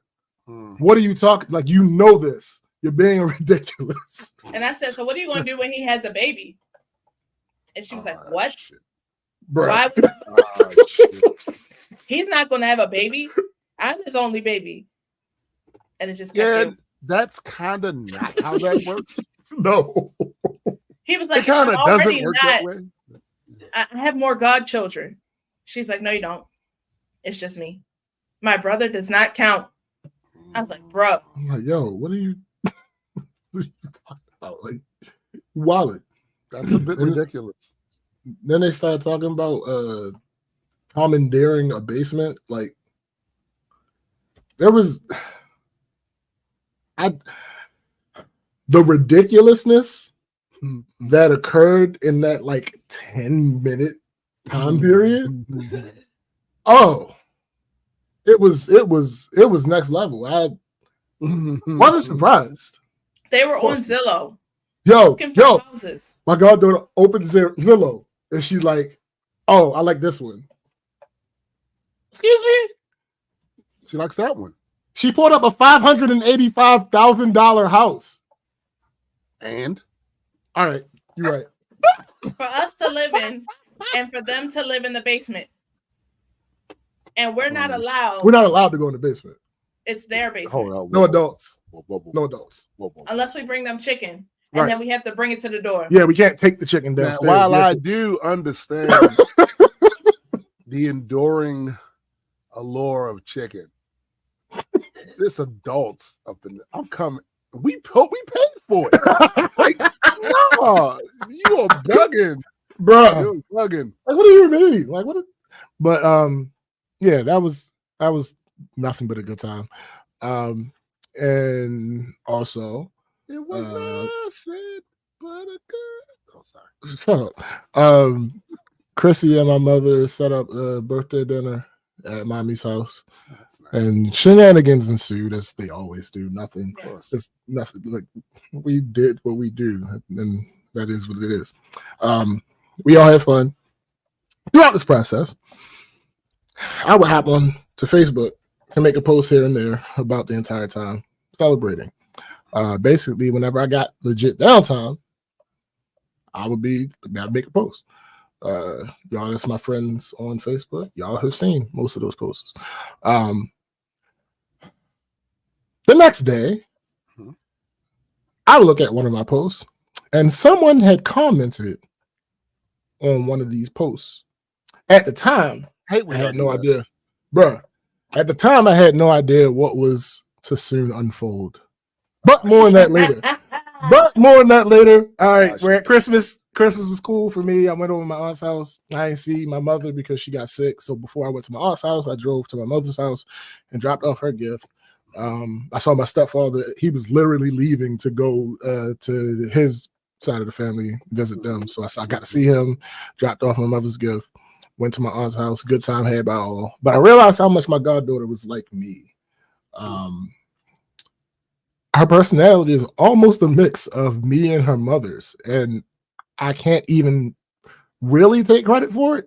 Like, she's still in her formative years currently. Right. And there was a time where I wasn't as hands-on. So, like, if you ask me about Aaron's similarities to me, I can give you that answer. Right. I was there through the entire, through all of his formative years. I was there. I won't go into explicit details, but something really got under her skin that day. And she was talking about wanting to leave and stuff like that. And when she told me why, I instantly heard the mixture of me and her mother. And I just explained to her that she needs to cherish these times because a time will come when she will not be able to. Cherish the times. I made sure to tell her that she was absolutely not wrong for what she was feeling. But that I had been where she is, and I've learned how to better navigate it because I have experience that she doesn't have yet. Right. She was resistant at first, but she eventually got the point that I was making. So, Chrissy, it's Christmas. Oh, it was quiet. I just went to my parents' house. My mother was, of course, so sad that her newest son could not be in attendance because he stole my mother. I wasn't invited. Damn. You were invited. Chrissy didn't invite me. That's not true. It's exactly true. I didn't say that I wasn't welcome, but you literally never asked me if I wanted to go to your parents' house. I said, we were trying to figure out what we were doing for Christmas, and I said, okay, since you're going to your cousin's house, do you want more light? Doesn't make sense. Huh? Light is more light. It's a little dark over there. Yeah, you a little dark. You want some? Am I going to turn pale? You are pale. Whoa! Hey now. Where are the benefits? Here's the thing.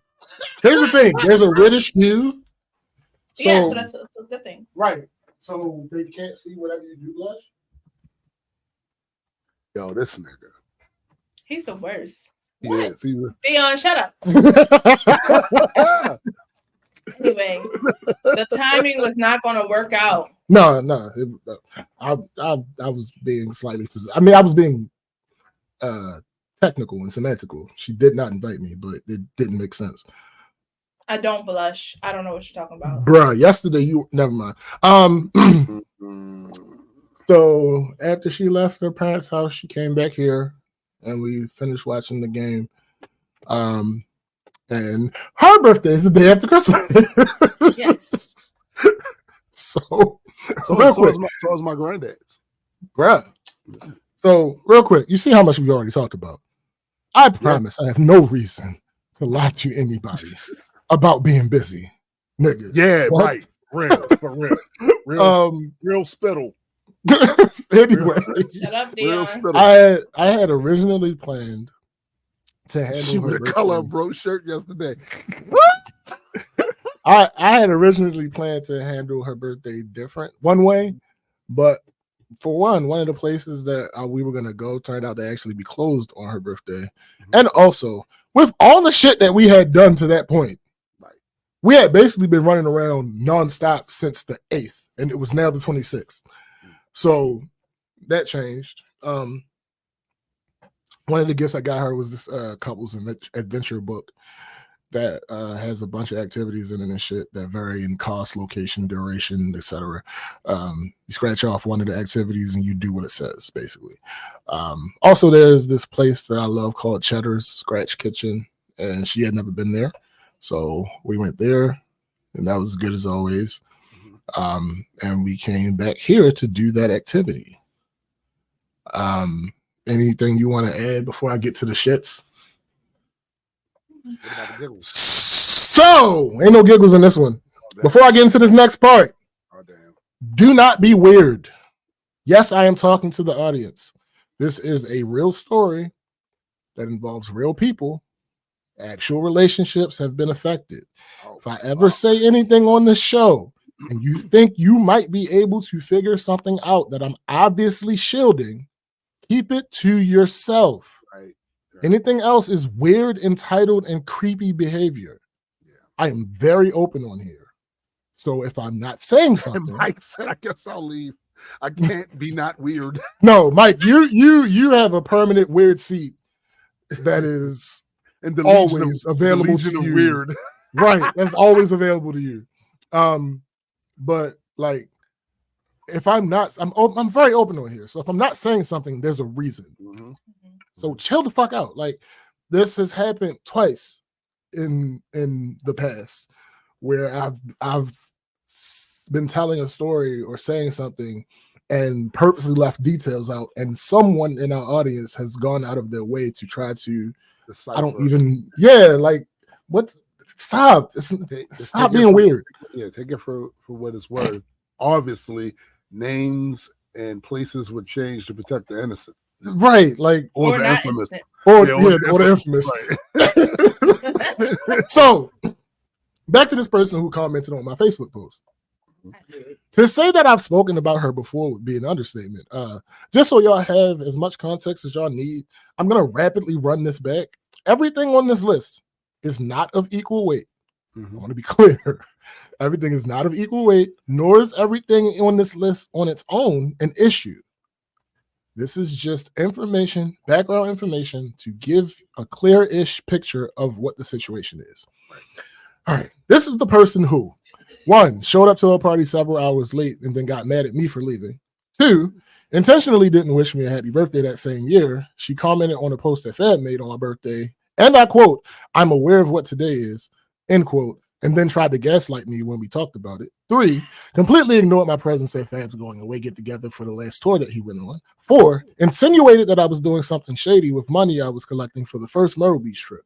5, showed her entire ass, figuratively, on said trip, to the point that every single person on that trip had no desire to ever go on another trip with her. 6, said we all needed to sit down and talk about said trip, but never set it up. 7, 8, actually showed her ass. Shut up. 7, constantly threw little shots for the next 2 years anytime she found out we were going on a trip. 8, blames me for all of that because she assumes it was my call to no longer invite her to trips, which is not true, but it's understandable as an assumption because she never fucking asked. We never talked about it. So that would easily have been cleared up if we ever sat down and had the fucking conversation we were supposed to have 2.5 years ago. 9, asked me if I wanted to go to Cheesecake Factory with her one day to get cheesecake. Dragged me around to do other of her errands first, picked up her order of cheesecake that she made online without ever telling me, then drove to a nail salon and asked me to just take her car and come back and get her because she didn't want to be late for her appointment. 10, asked What me the hell? 10, asked me to take her to get food one day because her car was incapacitated at the time, and then talked my ear off as we sat in front of her house when I was dropping her off. Ended the conversation with, I miss hanging out, to which I replied, all you need to do is say something to us about hanging out. Most of us live within a 7-minute radius. To which she said, okay, and she never did. 11, had me take her to an urgent care facility 25 minutes away from where we live, and had me there for hours. When we finally left, she asked me to take her to a specific place to get food, and not once did she ask if I wanted anything. Not if she would pay for it, if I wanted anything. Just the emptiest of gestures of gratitude. 11, several times has called me over to be a shoulder to cry on, which I did. 13, found out about this past Myrtle Beach trip and expressed to me in a text message that she, quote, thought we were better friends than for her not to be invited on another trip, end quote. 14, when I took the initiative to get the people who were going on this second Myrtle Beach trip together so we could talk about the first Myrtle Beach trip and get everything out on the table, she refused to say anything while trivializing the importance of the very same thing she had a week or so before bitched to me about, and then told me, quote, I guess we aren't friends. I guess we just cool, end quote. All right, bet. 15, her excuse for why she didn't want to talk about it was that everyone was there and she wanted to have individual conversations, which is bullshit because one of those times that I came to her house to be a shoulder to cry on was before the Atlanta trip. And she asked me what I was doing for my birthday, and I told her we were going to Atlanta. That was the perfect opportunity for her to talk about the issues, if that is indeed what she wanted, because we were the only 2 people in the entire house. Okay, so there's more I could say, but I think y'all get the point. The latest of those things, chronologically, happened in August. Yo, fam. It's always got to be one. It's always fam. Yo, so there's more I can say, but I think y'all get the point. Like I said, the latest of those things chronologically happened in August. Shortly after that, it was all water under the bridge, or so I thought. Obviously not. I mean, nigga, whatever. So she texted me, happy birthday. Sometimes water under the bridge is toxic. That's thanks. So she texted me happy birthday. I replied, thank you. That was on my birthday. My dinner was the next day. That spilled into the next day. I made the post. She commented emojis on the post, basically expressing confusion and being upset. Let's talk about that for a second. She only ever comments on my posts that she has an issue with. Ever. Now, I know I don't post all the time, but I find it hard to believe that the only posts she ever sees from me are when I'm hanging out with the other people in the group. I have literally seen people do this. So y'all know how much of a pet peeve that is. Bruh. I don't hear from you. No other time I didn't post the shit about shit I got going on. Positive that never you don't say shit. You don't even interact with the post. But the moment you see some shit up here that you think you disagree with, because you don't know better than me. I'm sorry, you're not. You're just not smarter than me. But the moment you see that, you then got your jaws tight and you ready to engage. Fuck out of here. So, but this is particularly egregious because remember, I said earlier, I had been posting every day because we were celebrating this entire time. Not a single like or comment on any of those posts. No, but the comment the post that she sees that she has an issue with, now she wants to leave a comment. Okay. Also, it's my fucking birthday. It's my birthday. She's been to a birthday dinner of mine. She knows that I didn't plan that one. Grandmaster. She knows. Shut up. She knows. Yo, Fab. Shut up. She knows I didn't plan that dinner that she went to. Why would she assume that I planned this one and intentionally didn't invite her? Hell, I was talking about it with Marcus, and Marcus pointed out to me that generally when anyone has a birthday dinner that their close friends attend, they aren't the ones who planned it. Right. Because that's not how that works. That's not how that works at all. So anyway, I didn't respond to the comment because I never do. We are way too old to be doing don't this. Don't send me no damn group of emojis to express a thought or feeling any more complex than a salutation. Start a fucking conversation, especially not on a social media post that ain't have shit to do with you. Right. On the 26th, as Chrissy and I we're doing that activity from the book. That one was watching a movie. Well, the main thing of it was watching a movie. It was like watch a movie, get snacks and some shit, like whatever. So when we were watching the movie. Oh, side note: if Beale Street Could Talk was a pretty decent movie. Wasn't a fan of the ending, but I mean, wait a minute, what's the movie again? If Beale Street Could Talk. Oh, yeah, it was a pretty decent movie. The ending kind of messed it up a little bit, but yeah. So we're watching the movie, and I get a text from this person. The text says, "Enjoy your life," with a peace sign emoji. I put the phone back down and finished the movie. Listen, I put the phone back down and finished the movie. I'd have watched the fuck out that movie. Nigga, like no one could have ever watched the movie as hard as I'd have watched that movie. Yo, that's what happened. I put the phone back down and finished watching the movie. Fuck out of here. After the movie was over, I was like, all right, what the hell is going on? So I went back. Some bulbs aren't as bright as others. Bruh. So after the movie was over, I'm like, what the hell was that about? I went back to Facebook to look at that post again to see if somebody had said something or whatever the case may be. No change to that post. I'm like, okay. So my next thought was the group chat. What the fuck did y'all do? I said, yo, y'all stay getting me in trouble. Chrissy was next to me. She hadn't seen the message yet. Marcus was oblivious to the situation. Tiffany asked if it was this person, but she knew. Fab's message was, it had to be done. It had to be done, was Fab's message. So, long story short, and private details private, she called him complaining again, because for some reason she assumed that I went out of my way to not invite her to my birthday dinner.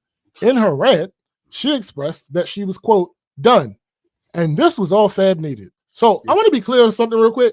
I'm only going to say this once because Fab be wildin'. Fab do be wildin'. In defense of Fab, which you will not hear me do much, he was in a very difficult position, right? Two of his best friends aren't seeing eye to eye. And the one of them who keeps complaining to him about the situation also happens to be the one who is responsible for most of the problems.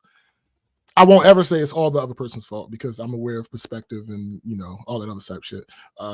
But I know there are things I could have done to make the situation better. Notice I said could, not should. But there are some who would argue that distinction. Easy example. Had I not made that post, we probably wouldn't be here.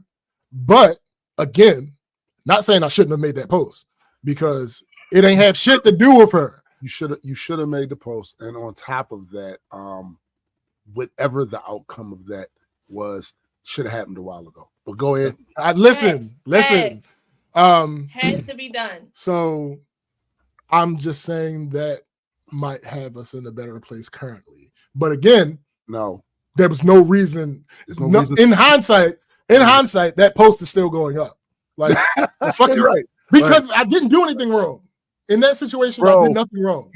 You didn't do anything wrong in the vast majority of the situations that you have cited. And again, this is I'm so glad you said that.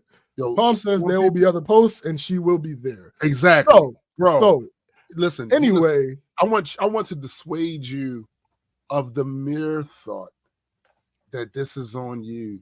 This is not on you. Some people, no matter how hard you try, are not meant to be in your life past a Oh, facts. And they will out themselves. Yeah. You don't have to do shit. Every time they will out Every themselves. Fuck that. Nah. So when she said to Feb that she was done, Feb said to her, "That's good because James has been done." Unloaded. He then proceeded to tell her about herself and as far as the situation is concerned. He's been wanting to do that. No. I'm gonna get to that later.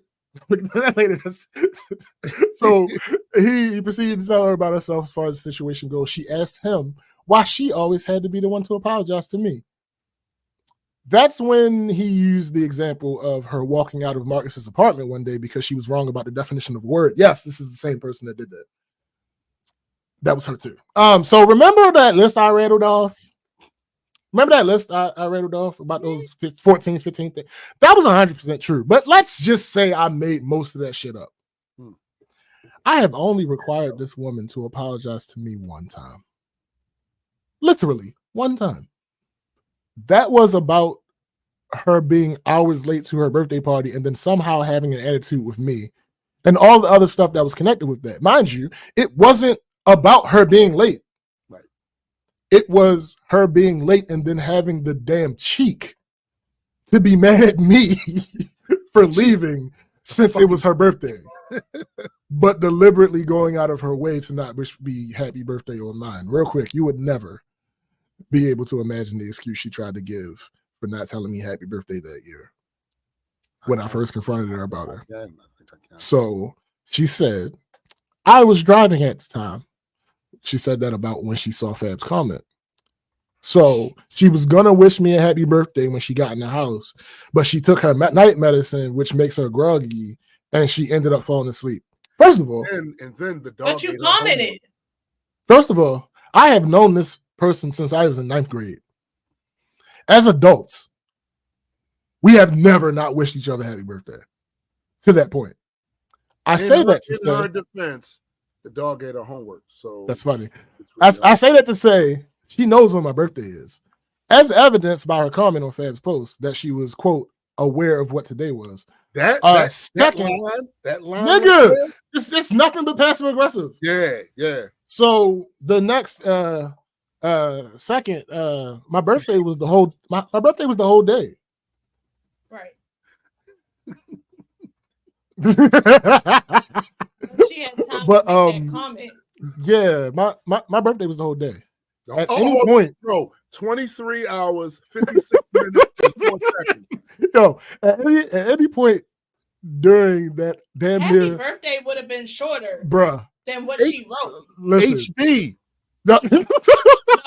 No. Well, no, you can't. Chrissy hate that shit. HBD is worse. But yo, so any point in that damn near 24-hour time frame, she could have typed those 2 words, or even the day after.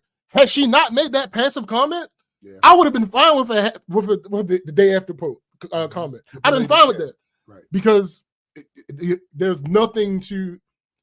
The fact of the matter is, when you express to me, just like my father, that you know when my birthday is, you no longer have an excuse to not. Okay, all right, we're on the same page there. Lastly, you were both able to see that Fab had posted something and able to reply to it.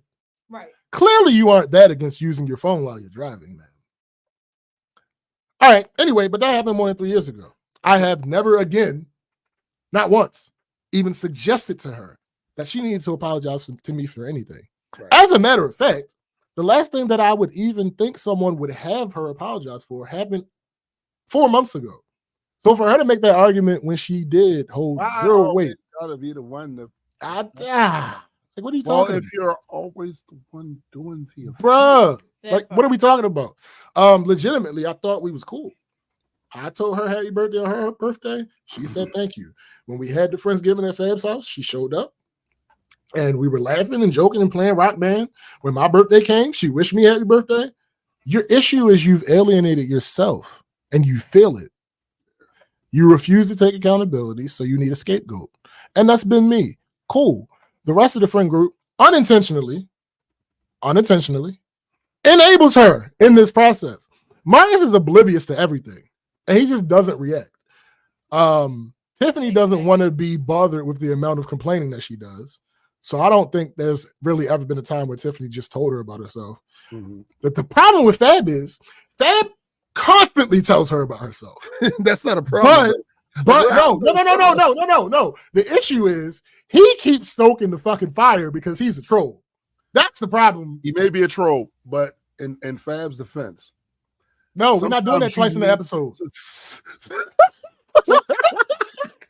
Sometimes the certain trolls are part of the fabric of reality. You can't. They're needed. They're supposed. That's a needed troll because look at how this is turned out. No, nigga, listen. I'm not mad at it. I'm just saying what the facts are. Don't say I'm not doing that twice a week, Joe. But listen. I don't know. You know, we don't have anybody but smart people listening to our show. But for people who aren't thinking, and just listening, since October 20th, we have spoken 3 times. Oh my. 2 of those were literally happy birthday, thank you. And no, I don't mean the thing where you give somebody birthday wishes and then you go into how are you, but no, literally 4-word conversation. Right. Twice. The 3rd time we spoke in the last 2 months was because Fab had a get together with the Friendsgiving that you found out about on Facebook and invited yourself to. Wow. Yikes. I had not been talking to people about her. I haven't honestly been thinking about her. That's not a shot. One thing I'm going to do is keep it real when I'm confronted, whether it's by a personal situation. I still have all the love in the world for her. But we're not going to act like we keep everybody we love on our minds 24/7. That's fucking ridiculous. Not how the brain works, but not at all. Especially not with everything that's been going on in the last 2 months. I've been so fucking busy. Like, bro, it's just a fundamental difference that we have. I don't like for things to linger. I like to take care of situations when they arise because who the fuck wants to sit there and wonder? If I have an issue with a person and they don't want to resolve it, I will. Right. She acted a complete ass on that trip. There was a little while before the next trip. She had ample time to have that conversation that she claimed she wanted to have with everybody. She left it lingering. I solved the problem. You aren't invited. In any other way, I treated her the exact same. And to be clear, I'm not the one who revoked the invitation. Everybody else did. I literally said to them, all right, this shit was too much. I don't know if I want to do this no more. Literally, everyone else on that trip said, no, don't stop doing trips. Just don't invite her. All right. But had we had that conversation, we could have potentially gotten to some common ground, and I don't think it would have been hard for me to convince everybody else to be okay with her going on the trip. But again, we behave fundamentally different in that way, and it's not compatible. I'm not the if we don't talk about the issue, it'll go away person. That's just simply not me. Not at all. But because you have all these unresolved things about us, some which aren't even true, you see shit that has nothing to do with you and you get triggered. So you go make a post about me. Now, I'm not saying that the post is only about me, but the timing is super suspicious. Yeah, the timing is super suspicious if I'm not one of the targets. So after 90-10. Bruh. So after she dramatically told Fab that she was done with me after us not having any direct contact since August, she then called Tiffany to fuss her out and then texted me, enjoy your life with a peace sign emoji. I went back to Facebook to check something. Cause for you to be doing all this, you must have either blocked me or unfriended me, right? So I'll go back to the post that she made the comment on. Her comment's still there. Yeah, of course. Okay, so she didn't block me. I click on a picture to go to her profile. We're still friends. It's attention. What's her last status? Letting go of people you once considered family is hard, but when you realize they mean more to you than you mean to them, it puts it into better perspective. Peace sign emoji, going where I'm celebrated. So honestly, I've seen this happen a lot too. you know the old saying that the villain is the hero in Oh, their nigga. own story, right? Yep. So she is always going to twist this as if you were the big bad Lex Luthor, Solomon Grundy, Black Manta, and she was the poor, innocent Wonder Woman, Supergirl, fucking Raven, who was just merely trying to save the world and make the place a better place for everybody. And here you come with your negative bullshit, constantly doing things to, one, make her feel bad about herself, two, make everyone else see her a certain type of way. She will never accept responsibility for the behavior she has done herself that caused everybody, including you, her who appears to be her biggest defender, right? It'll never be that. And that's why, like I said, there are times people are in your life for a time. And it's a reason why, like, yo, I used to run with a bunch of motherfuckers. I don't anymore. Not because I don't have love for these niggas, but they were there for a time and our lives took different paths, right? So now a motherfucker I might have known a motherfucker for 25, 30, 40 years. Right. And you're closer to me than they are. Yeah. Because they're there for a time. And that sounds like that's what this is, man. And bruh, college trial, bro. You was over there. Nigga, I was fighting for my life. I was fighting for my life. So let me, because I gotta read the end of this again. Realize they mean more to you than you mean to them. Puts it into better perspective. Peace sign emojis going where I'm celebrated. Fucking cat. Celebrated?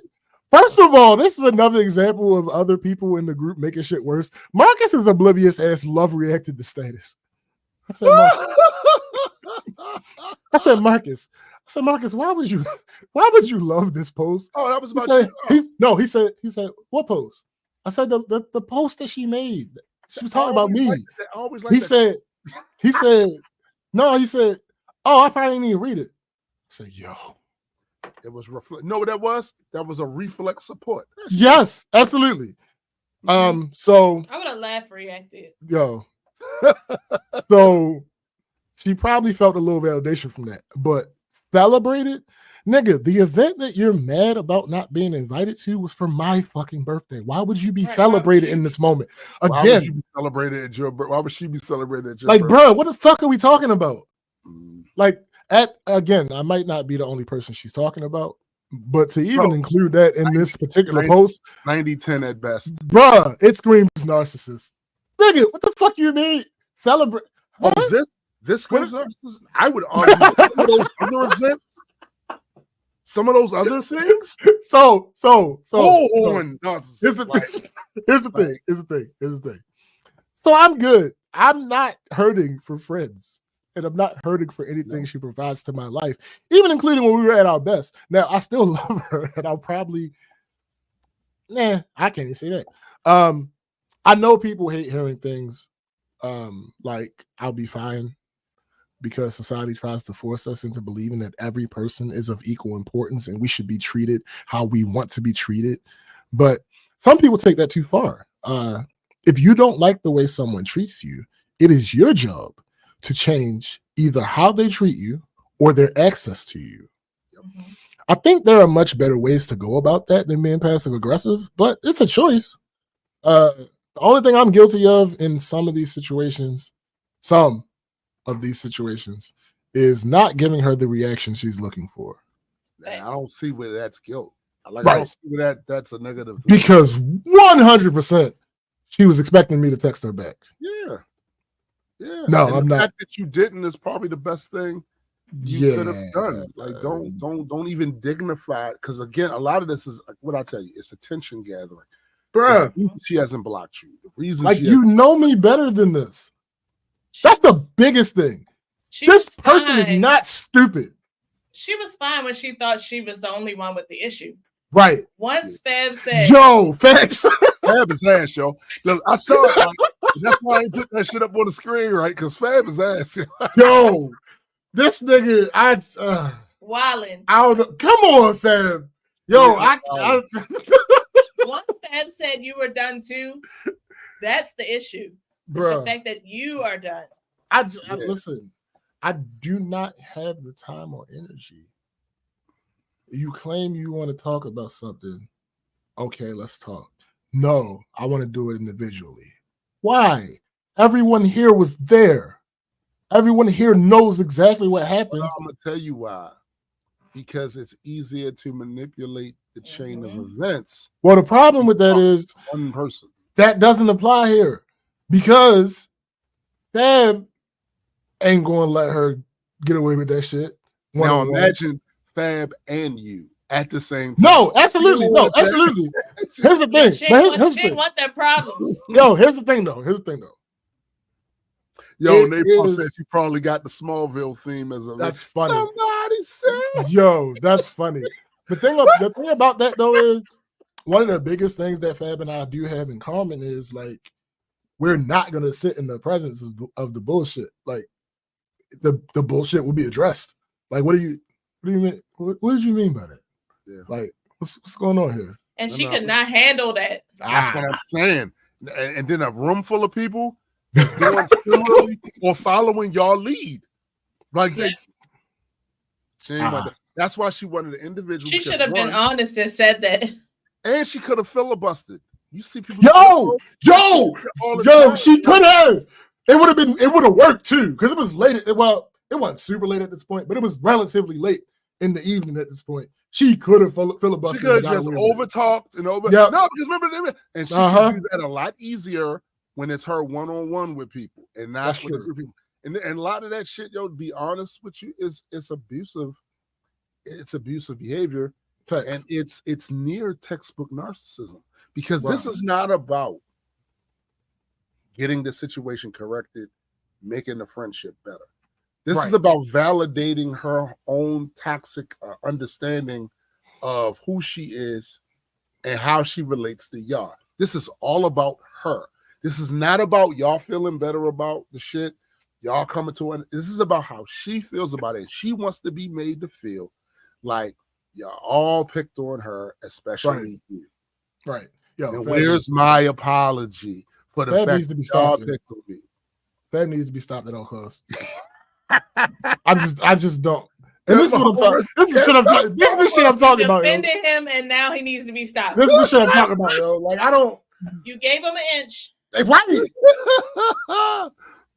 That's why I said we wasn't doing that shit twice in one goddamn show. You get this nigga an inch. This nigga take a fucking light year. So yeah, like I don't know. I erased this for some reason. I think when I put it in my notes, I might have put something that I didn't want to say on the show, so I deleted the whole thing. But to be fair, there is one thing that I did that is absolutely 100% my fault, but that was exposing some receipts. The problem is the reason that I exposed the receipts in the first place is because she lied about something. Wait a minute, did she know that you exposed the receipts? She did not know, but that's the other problem. She did not know about that until after she talked to Fab. Oh, okay. Gotcha. So yeah, that's hilarious, Fab. Shut the hell up. That nigga. So yeah, it's like yes, you do have a bit of ground to stand on there. However, one, the reason I did it was another thing that you did, and two, you didn't know about that when all this shit started. When you started going on your rant about how you was done and blah blah blah, you didn't know about what happened. You also lied. So. Right. Thanks. All right, moving on. Fuck. New Year's. I mean, we went to by the docks for brunch. Oh, on New Year's Day. Yeah, that was After you nice. requested my presence on New Year's Eve. I mean, what the fuck?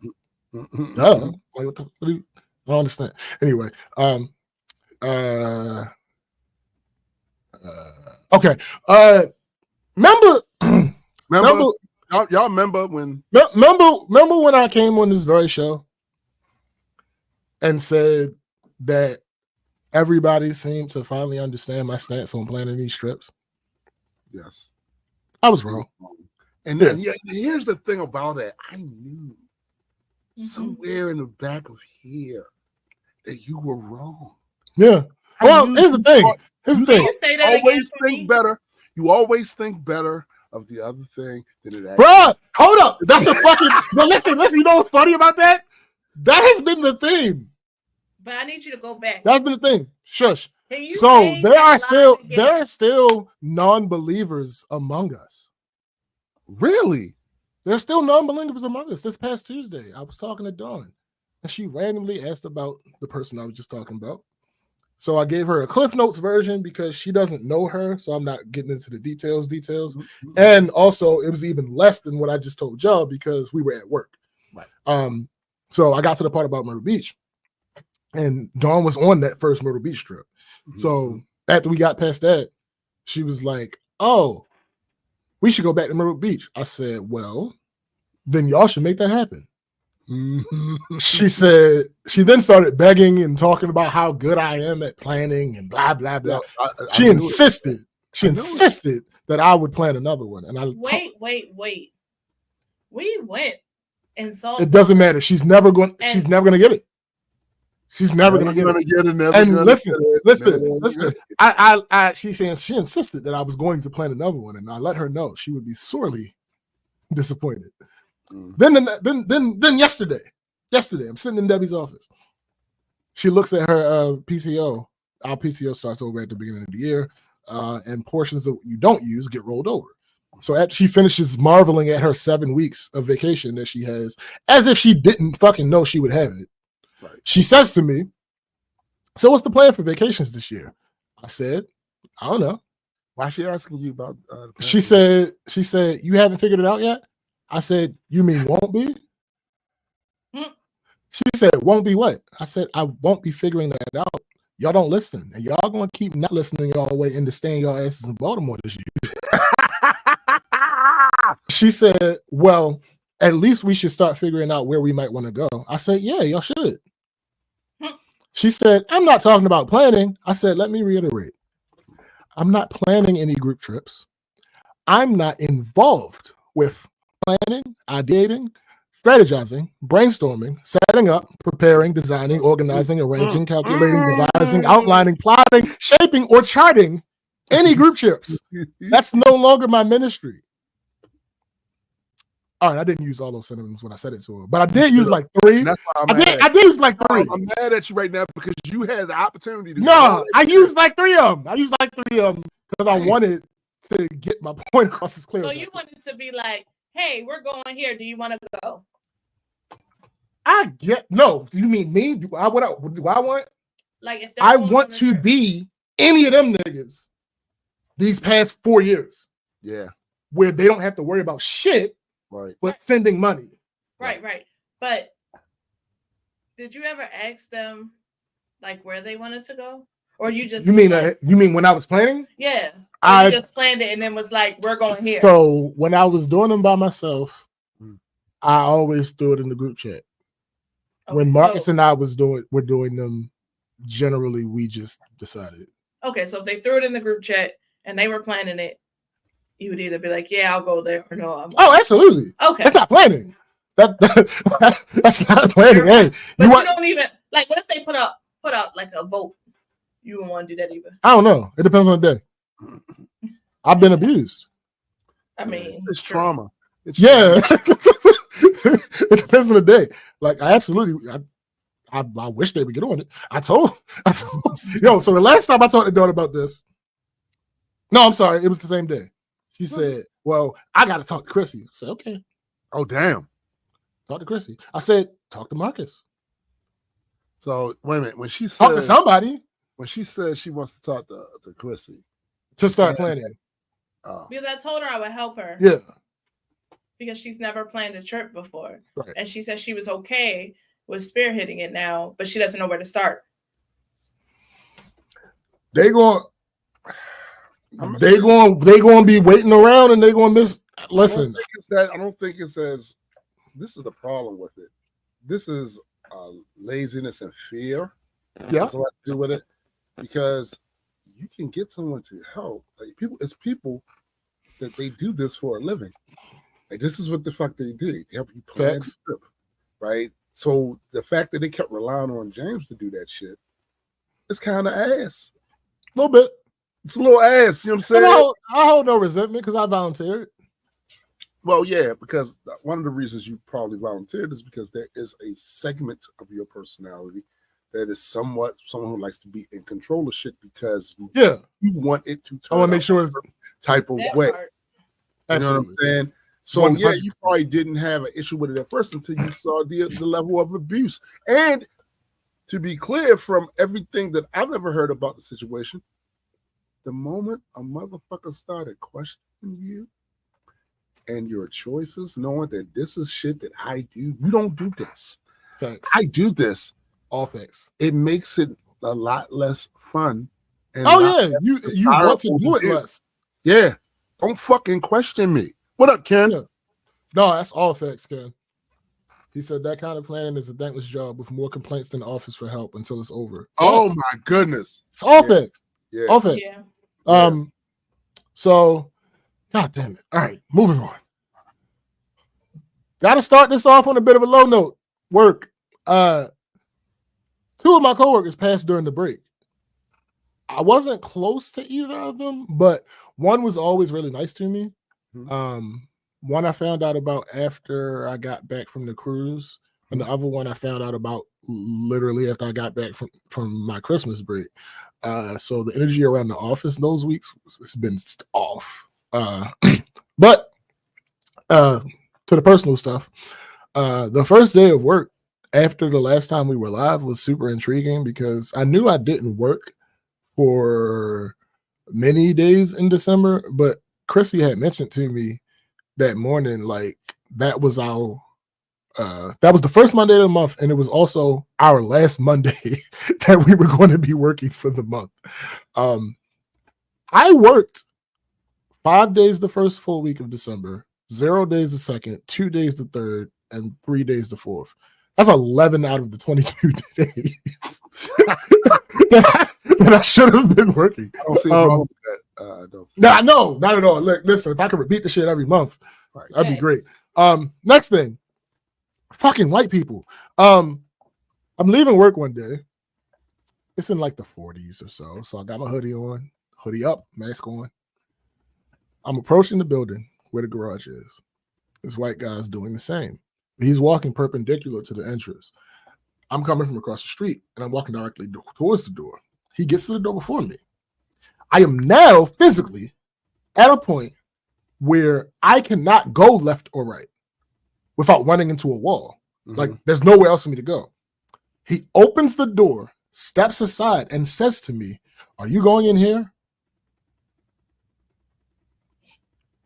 I ignored him and just walked in. I get to the elevator as it's opening. Not it's open before I get there. I get to the elevator as it's opening. I get in. He has time to get in. He just doesn't. Oh, okay. So I hit every single button on the elevator before I got off. Because fuck you.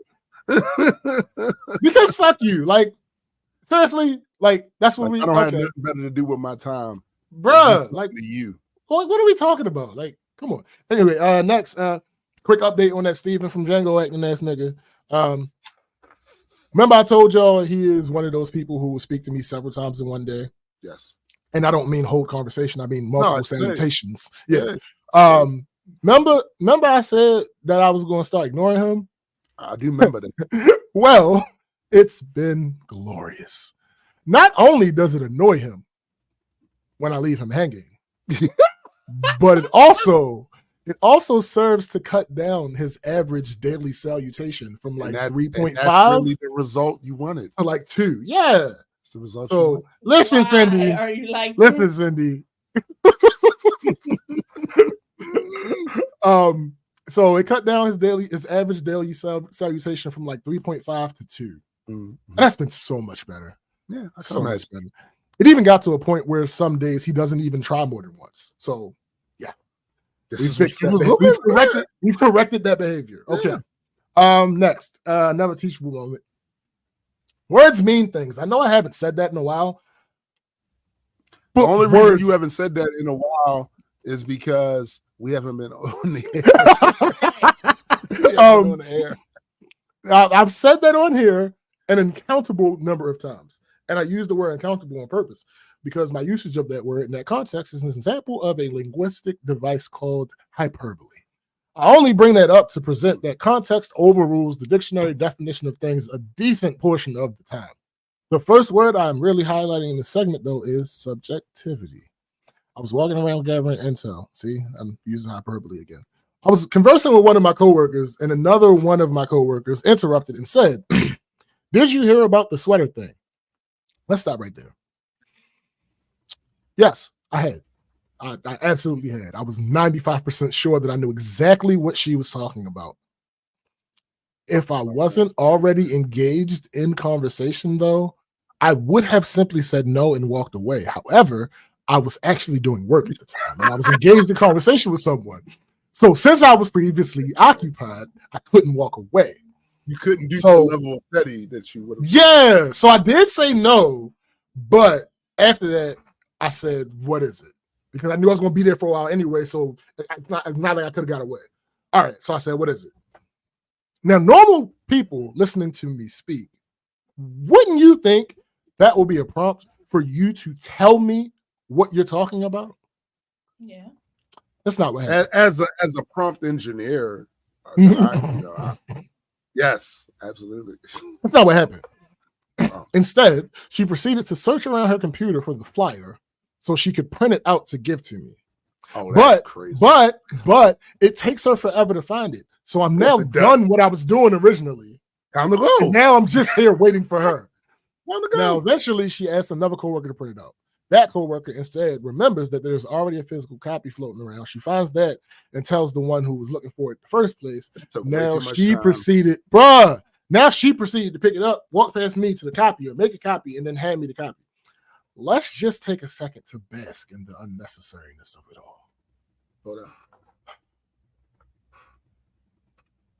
Okay.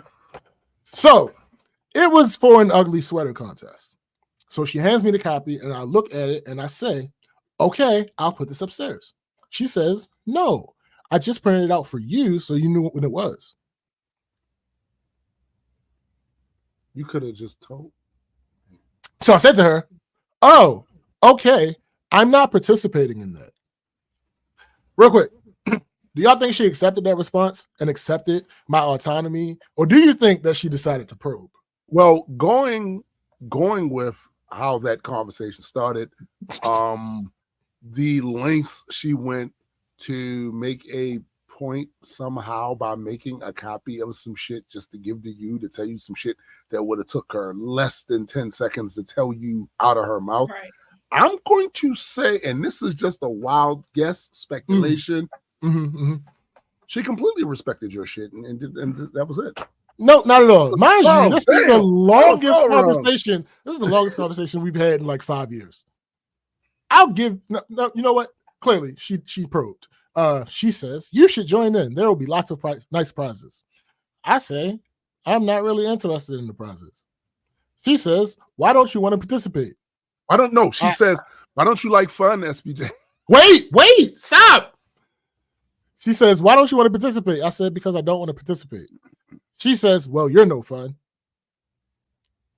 Subjectivity, people. I do not care what you consider to be fun. Facts. I told you I am not interested. Right. That's not fun for me.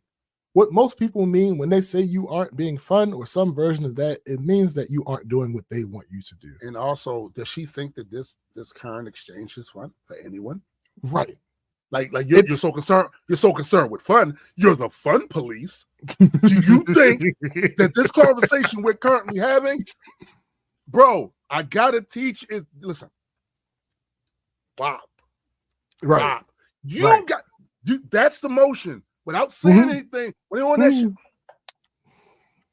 So it's similar to when people call you stubborn for not acquiescing to what they want you to do. Yeah. Because there's a difference. If you're talking about someone and you mention that they're stubborn, that's one thing. Yes. But if you're asking someone to do something and they say no, and your response to them is you're stubborn, generally they're just mad because you aren't doing what you want them to do. So I have to pause real quick and give myself a pat on the back because I spelled acquiescing right on the first try. I had never seen that word written out. Like literally never seen that word written. Like on paper, not once. I literally, after I typed it, I went back and Googled it to make sure that I spelled it right.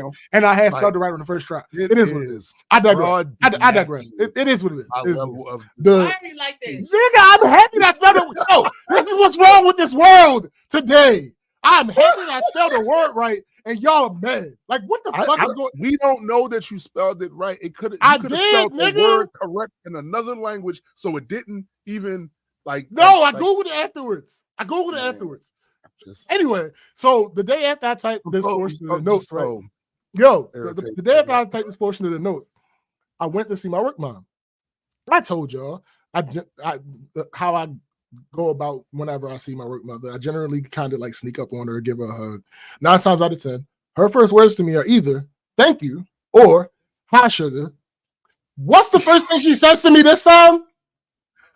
Why you not going to wear a sweater? This chick then walked around this entire office and told everybody you hated fun. That's what she did. No. It wasn't that extreme. But my response was, because I'm not. Mind you, she was in the room when I had the first conversation. Oh, okay. She wasn't in the conversation, but she was in the room. What I thought happened was the woman you were talking to previously, after she made a copy of the ugly sweater thing, she then made copies about how much you don't like fun and start sending them shits around the office and shit. That's what I thought she did. Oh, there I am. So why are you not going to wear a sweater? I said, because I'm not. She said, why not? I said, I have no desire to. She said, just wear one. That's a legitimate answer too, bro. Bruh. That's a legitimate answer. She said, just wear one. I said, no. She said, why are you being a party pooper? You're being stubborn. Right. I said, I'm not interested in participating. I later found out that the sweater thing was her idea, which is why she was pushing it.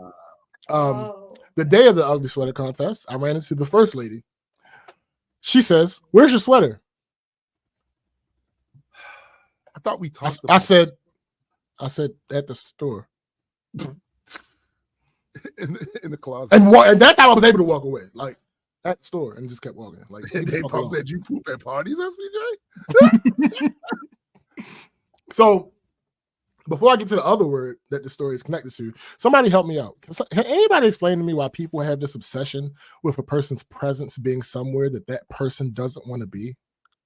Yo, well, I think I actually do have an answer for that. Okay. And it's me, of course, seeing the worst in people. And I understand that's a problem for me. I get that. This is a control measure. Because they want to control your behavior. They want to be able to control. You said you don't want to do it, but I want you to do it. Nigga, you gonna do it. That's plausible. You know? Chrissy, you have any idea? Nope. Okay. To be clear, this is different from wanting someone to be somewhere or do something and they can't or might not be able to. That's not what I'm talking about. But if I don't want to do this particular social thing that a group of you are doing, and I've expressed that, right? Why would you still want me there? And this is the other thing. So you would rather have me here with a sour attitude, feeling like I was pressured to be here in a place I don't want to be, around people I don't want to be around at that particular moment. Why the fuck would you want me there? Other than you are in your head giving yourself a self high five because you were able to control my behavior. Hence why I said this is a control measure. Because if I specifically tell you I have no desire to do something, why would you try to force the issue? Like this easily opens the door for resentment. Like, why are you frozen? I've been frozen. Oh, no. She probably just looked frozen to herself at first, but she just literally on my screen froze. Like, okay. I don't have an answer for that one, folks. So I have no idea. So in addition to subjectivity, humans need to re-educate themselves on the word compromise. I know English is stupid, so I'm gonna help y'all. Compromise is a noun and a verb. The verb has two meanings. One of those is literally the action version of the noun meaning, which is to settle a dispute by mutual concession. Keywords being mutual concession. The second verb meaning is to accept something that is lower than the desired standard. The first one is what people are talking about when they say like compromise is the key to a successful relationship. They're talking about mutual concession. It's a give and take. The second one isn't synonymous with the noun compromise. It's more synonymous with words like sacrifice or settle. That's not the hallmark of a successful relationship and could be detrimental if you try to make the other side of the relationship do that for you. If I don't want to wear the sweater and you want me to, you could lead me to wearing it to make you feel better, but it won't increase the bond of the relationship and could actually decrease it. No, it will 100% decrease it. Get out of here. I'm not wearing that shit. Extreme example, if someone in a romantic relationship doesn't want children and the other person presses them to have children, that is a sacrifice, not a compromise. That could decrease the bond of that said relationship. Mm-hmm. All right, next, last thing, I think. Oh, next to last thing. So a thing happened, and I handled it the way that that seemed to make the most sense to me at each individual point in the story. Looking back, I would change my first reaction, but to be fair to myself, I didn't have all the information. So there's a couple who has been with the company for God knows how long. They officially retired last month. They had a retirement lunch the last day that I worked before the cruise. A bunch of people for the 2 weeks leading up to the party asking me if I was going. Are you going? Are you going? Just like with everything else, the people who I don't really care to be in my business got an answer that would end the conversation. The few others that I'm actually close with, that I just told that I wasn't going, when they were asked why, I had to dance around the answer. So when I first started with the company I worked for, I was a summer intern. I was like 14. The male half of this couple that I referred to who retired was one of the people I had to answer to when I was under him for like the first 2 years. Huh? Oh, that's funny.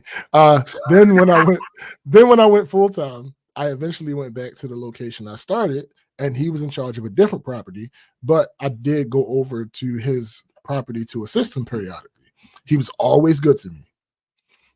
Even when I left working out at the jobs and went to work downtown, whenever I would see him, all love, all good vibes. About 9 years ago, my best friend, the one I was talking about earlier, on the list of people who I was curious if they would wish me happy birthday, blah, blah, blah, introduced me to another friend that she was very close to. That other friend came with us to Six Flags one day. We all had a blast. A couple months later, I walked into one of our rental offices. I see her sitting behind the desk. Fast forward some years, I don't even speak to the first girl. This one is my little sister. About 2 years ago, I was at my little sister's location, and the guy that I just told y'all about came in. It was the usual between me and him. He leaves. I look over to her, and she says, I don't like him. Now, of course, I'm confused. I ask her why. She says, he makes me feel uncomfortable. I tried to get her to explain, but at the time, that's all she would say. Now, she does not bite her tongue for anybody. And her temper, nigga. So because of that, I figured it wasn't anything too crazy because I know her, and that's not how she would generally react in a situation where something crazy had happened. So I'm like, maybe you misunderstood something that he said or something. And she said, maybe. I told her, next time something happens, tell me. She said, okay. Maybe a year or so passed. I brought it up because I hadn't seen him since then. And I was riding around and I saw him, but he didn't see me. But that made me think of her. I went to her location and asked her if she had any more interactions with him. She then fully explained the issue. Basically, he would say things to her that in the right context wouldn't be inappropriate. It wasn't anything directly sexual or anything like that, but in the context they were in, it made her feel very uncomfortable. And he had even put his hand on her shoulder once. So now some might hear that and think that's not a big deal. Mm-hmm. Nah. To her, it was a big deal. So it was a big deal. The shoulder thing Sexual harassment aside, don't fucking touch me. She doesn't like being touched. That's true. I'm the only man that works for the entire company that isn't blood related to her that she allows to touch her. Exactly. I don't know you like that. We not cool. Keep your banana peeling hands. Thanks. So she had to calm me down a little bit. I'm not going to elaborate, but if you know, you come on. I told her that I understood where she was coming from as far as not wanting to tell anybody or do anything, but she at least needed to tell her immediate supervisor. She agreed. Wow, Cindy. Wow. Fast forward to earlier this year, she told me there was an update. He went too far. She wasn't specific, but she said that particular day he had made her more uncomfortable than he ever had. Mind your business, Napalm. I'm sorry. I had to respond. That's she said that particular day he had made her more uncomfortable than he ever had. Not physically, but verbally. Mm-hmm. To be clear, I am not over or underselling any of this. I am not playing a character right now. What I am confident about, though, is that at his age and his health and general physical condition, if things had gotten to a certain point, she could have and would have beat his ass. Molly whopped the fuck out of him. And that didn't happen. So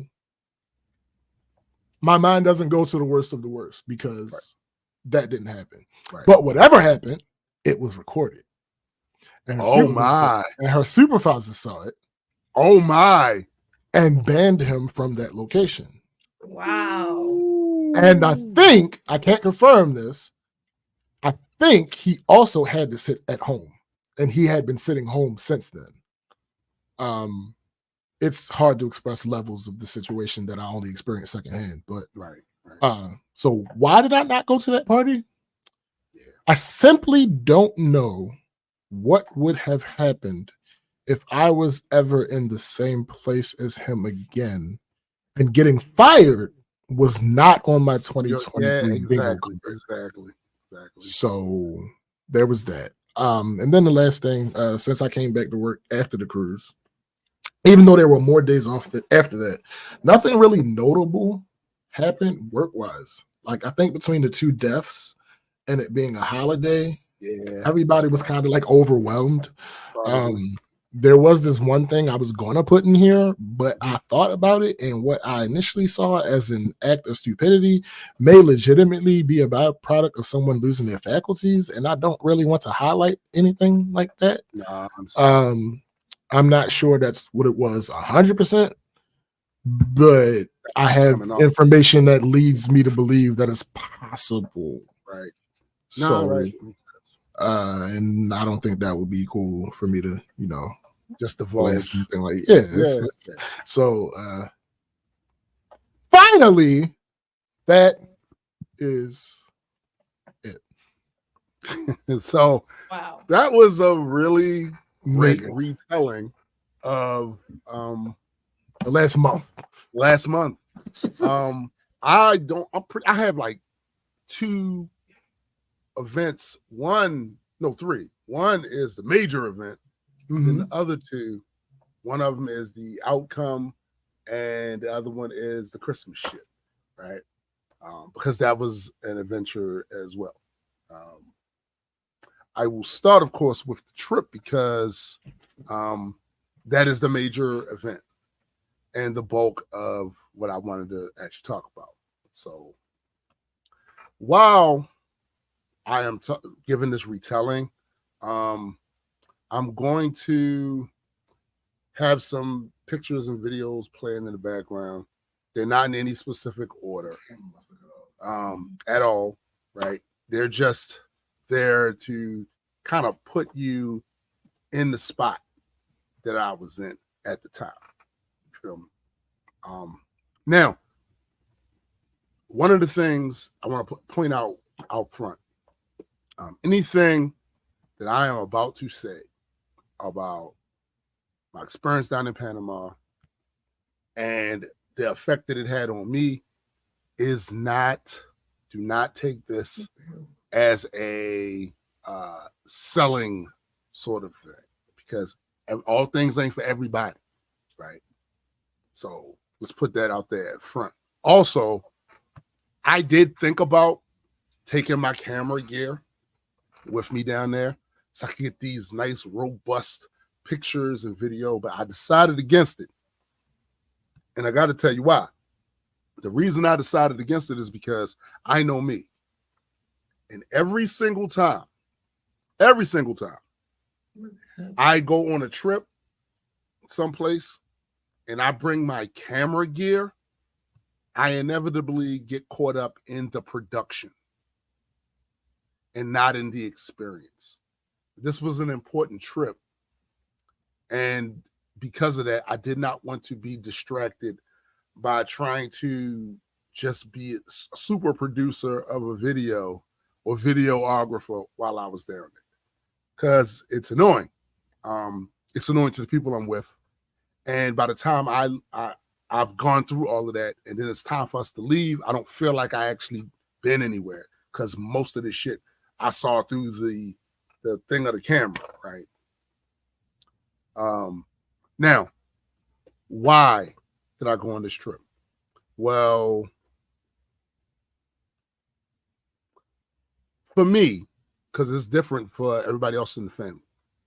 For me, I went on this trip because for the past 2 years, I have been, looks like they have some sort of technical issues over there, but I'm sure they'll get it. For the last 2 years, I have been looking into other places to live other than here in the United States. Actually, a little earlier than that. And what I had early, what I had earlier than that, of course, thought that Belize might have been the thing. And then when I was introduced to the idea of Panama, anybody that knows me knows that if I like something, I do it a lot. And also, when something gets introduced to me, I go balls to the walls to research, dig in, find out all of that shit. This was no different. So that's the reason. Good. Shut up. That's the reason. So yeah, something happened. I'm not sure what it was. Yeah, I just told him. I'm kicked out. Yeah, but I can still hear you. Yeah, she can still hear you and talk though. That because it does say I see it down here. So the device is not connected. Some shit over there. I don't know what something. He kicked me off. Damn. No, we wouldn't be able to hear you. Yeah, facts. Those are the facts. Let me just put this up here right now before I forget.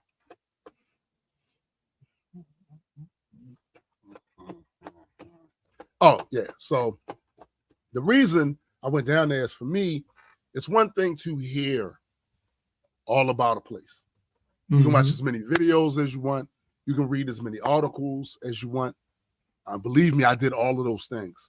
But until you put boots on the ground and get to submerge yourself in the environment, you don't really know shit about that place. And a lot of times what happens is people will only tell you the good stuff about specific places. You know what I'm saying? And you go down there thinking one thing and find out that the bad stuff overshadows the good stuff. This is one of the rare times that I was told about a place, a whole bunch of stuff about a place, where when I went down there, I literally experienced everything they said and had the same reaction as they did to most of it. All right. So for me, like I said, I went down there because I heard all these good things about the place as far as a place to live.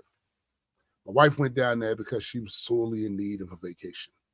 Right. My daughter went down there because she wanted to see the same stuff I wanted to see. My son went down there because it's a vacation. Right. It's a vacation. He knew of me and my wife's plans to move down there, but he never had it in his head that he would move down there. He just come and visit us, you know, all this other stuff, right?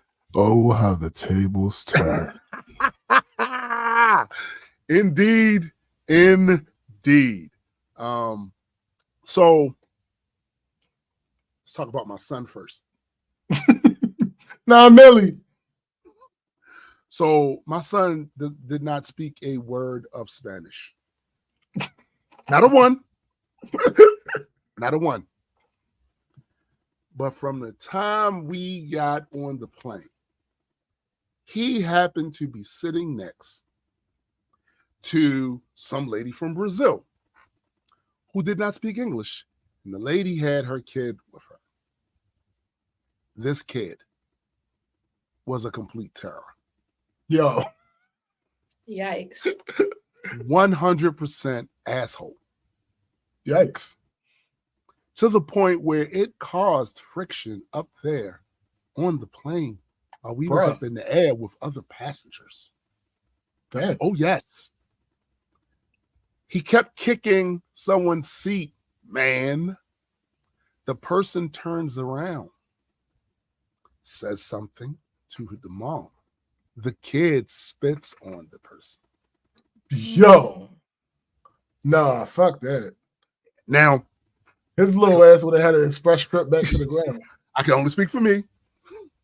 Can't speak for anybody else. The way they chose to handle it is the way they chose to handle it. There was some cussing involved, which is completely understandable, right?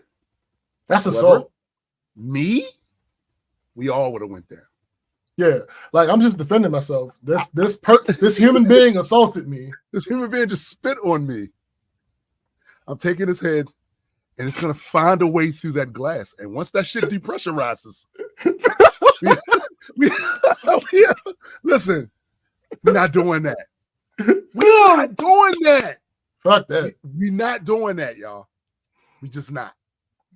So, but here's the other side of this. My son was communicating with this woman just fine through a series of hand gestures and all this shit.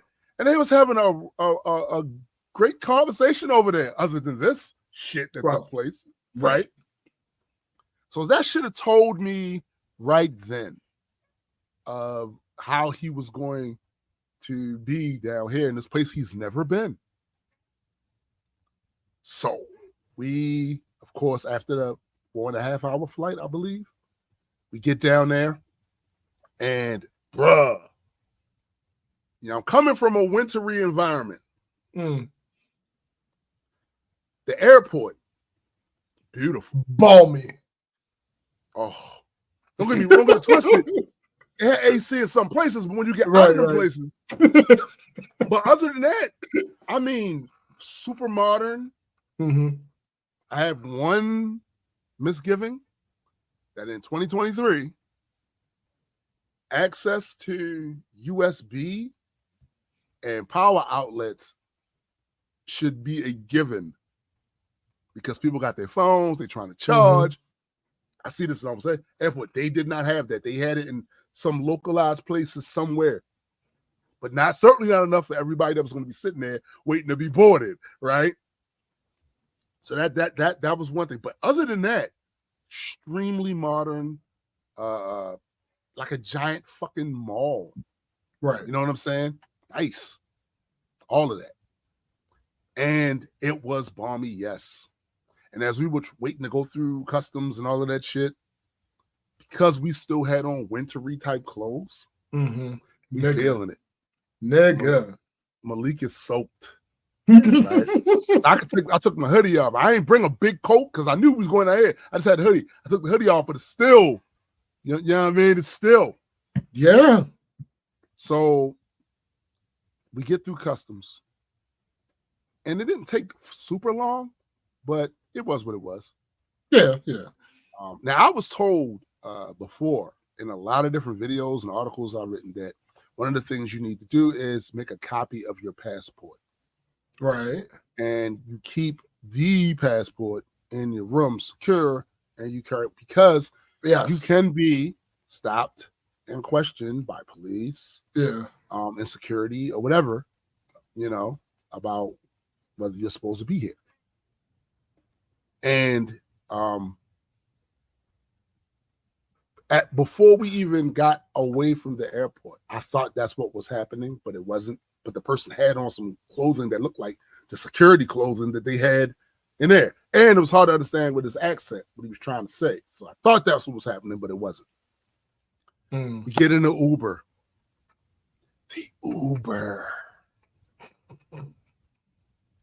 to go from the airport to our condo. $5. Nice long ride too. $5. Wow. Let me say this again. $5. Foot long. Oh, no, my bad. He said it 3 times. Please. Oh. So we get to the condo. Now I knew my wife wasn't going to pick something extremely ass because that's not in her DNA. She's not gonna pick something extremely ass. This is not gonna happen. I'm trying to get to the. Okay, there we go. Here. There we go. You can see it now. This nigga's ass. So we get to the condo, and I was pleasantly surprised.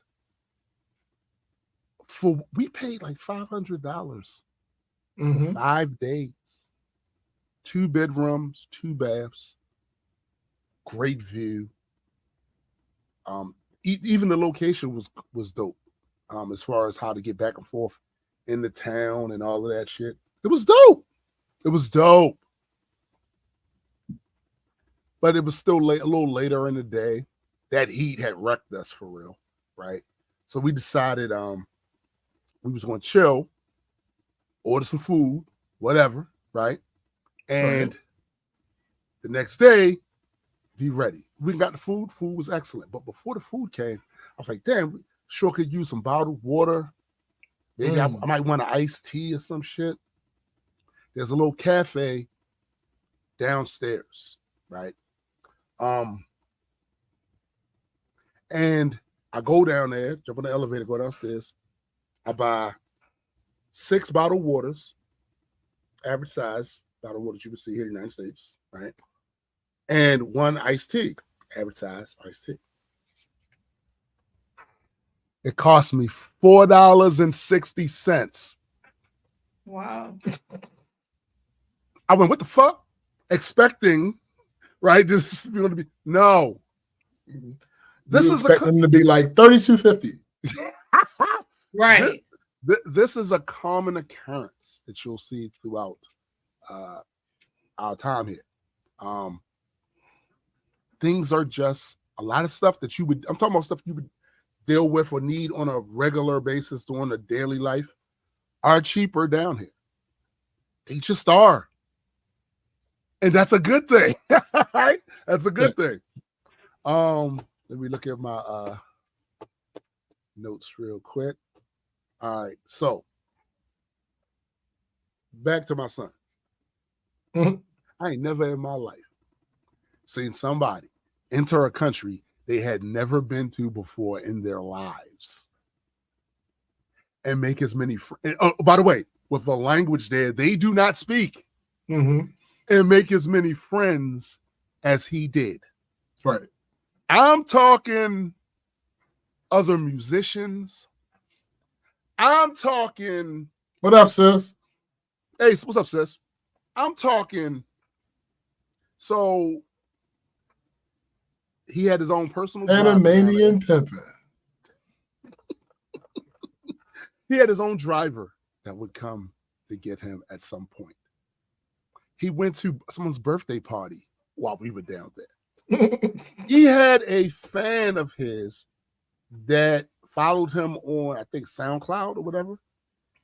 She happened to be down there visiting her family. He hooked up with her and her friends. Hanging out. We in the goddamn car, don't sleep. He out. He out in them streets. You know what I'm saying? He out in the streets. He's going to this bar, that bar. One bar he goes to, the people just took to him so crazy that something was going on, some little thing was going on there. And every time, I think it was a goddamn soccer game going on or whatever, every time they would score or something good would happen, he would just yell out, "Fuego!" And the whole crowd would go, "Fuego!"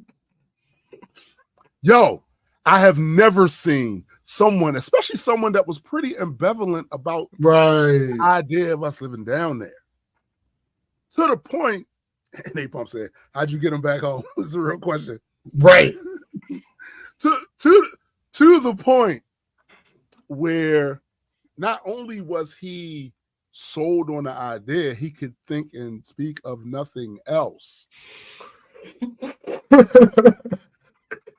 Nothing else. Nigga. The transformation was crazy. Now on the Y'all other got hand, him. oh, bro. When he saw how much, just the condo we stayed in, how much that condo would be if you rented it, like $1,300 a month. Mm. He was like, "Oh hell no!" He's got to get back down here. So now that translates into when we get back to the States, he's gonna work doubly hard with the things he needs to do to make it possible for anybody to do it. Mm-hmm. Right now, on the other side of this, my daughter, this was her first trip out of the country. For my son, this was not his first trip. Yeah. Now, he's been out of the country several times. This was Siobhan's first trip out of the country. And she was uber excited about it. Why? Because for the past 2 years, she's kind of been doing what I've been doing. Looking into it, watching little videos. Not only that, faithfully on her Duolingo. You know what I'm saying? Thanks. Word. Because one thing about Siobhan, if we live in there, she live in there. It ain't right.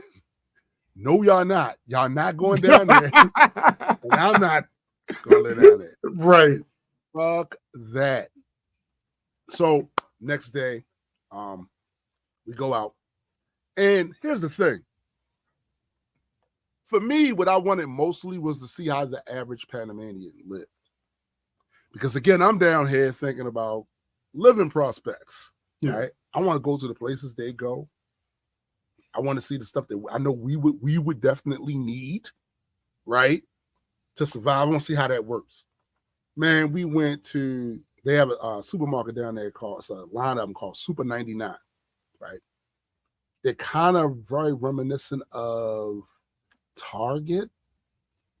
They're kind of very similar to Target and shit. We go down there, and I'm down there price checking. If you go down there and you need stuff for your refrigerator, for whatever, you can find products down there that are exported from, that are imported from the United States, right? Mm-hmm. Right? They're going to be more expensive. Of course. Because you got to pay the fees and all that other shit. Yeah.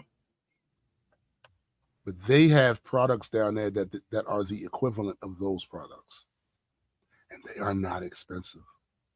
So for a person like me, I'm thinking, oh shit, most of the shit we'd buy would be Panamanian brands. And then the very few things that we just absolutely have to have, that is another brand from the United States, we'll just get those and we still save money. Facts. Good time was had by all. We also went to the malls. We went to 2 of them, actually. And I think Malik went to 3. One on his own. I know he went to Albrook before we did, and I was mad. But the first mall that we went to was the Multiplex. And know what it reminded me of? It reminded me of Ricestown Plaza back when it looked like that shit was going to go away. Yo, like, they didn't have a lot. Look, this is a big ass mall. Right. A lot of the places where there would be stores, there were no stores there. Or they were there and would close down or some shit. Right. Right. And also the ones that were there were not that exciting. Here's another tip for some of you, the big guys. Talk to the big guys. As we went and looked in a lot of the stores, like clothing and shit like that, Panamanians are small people. you finding the size when you're my size, SPJ size, napalm size, it's gonna be difficult. Shoe size wise, shirt size wise, it's gonna be difficult. It's definitely gonna be difficult, right? But prices was right where they needed to be. And don't get it twisted. If you wanted more expensive shit, they had stores that was there with that. You know what I'm saying? Yeah, but for the most part, the balance was way better than I've seen here. But again, that mall really wasn't all that much to talk about. It had a dope ass Hollywood cafe, some shit. It had a dope ass one of those in there, but it was on a Saturday. There wasn't hardly nobody in there. Right. That mall is dying. So I really wasn't that impressed with all of that. Well, no shit. Not at all. So we wound up going to the old town, Costco Vijo. I have rarely been in any place where the streets are that narrow. Those streets in Costco Vijo and cars be going up. Them motherfuckers was dinky, sir. They were dinky as fuck. Like, but it's an older city. And they've refurnished. We had a tour guide. He did a really good job taking us through all the places and shit. I see why people like to go there, especially for like the restaurants and shit like that. That's this old world charm about it. And that's the other thing about Panama too. It's a mixture of that. It's a mixture of the old world charm with the modern amenities. Yeah. So you might be in a high-rise condo with all the state-of-the-art whatever, and look out across your patio and see the older style Panamanian homes around in the area. And while you're also seeing more high-rises being built, more skyscrapers being built, it's definitely a developing place. They doing their fucking thing. And when motherfuckers say they remind them of Miami, I know exactly what the fuck they're talking about. Exactly what they're talking about. Especially in the Santa Castara area, which it was everything I ever saw any video of it about and people talked about. It was beautiful. It was hot as shit. And before I forget, let me bring that up.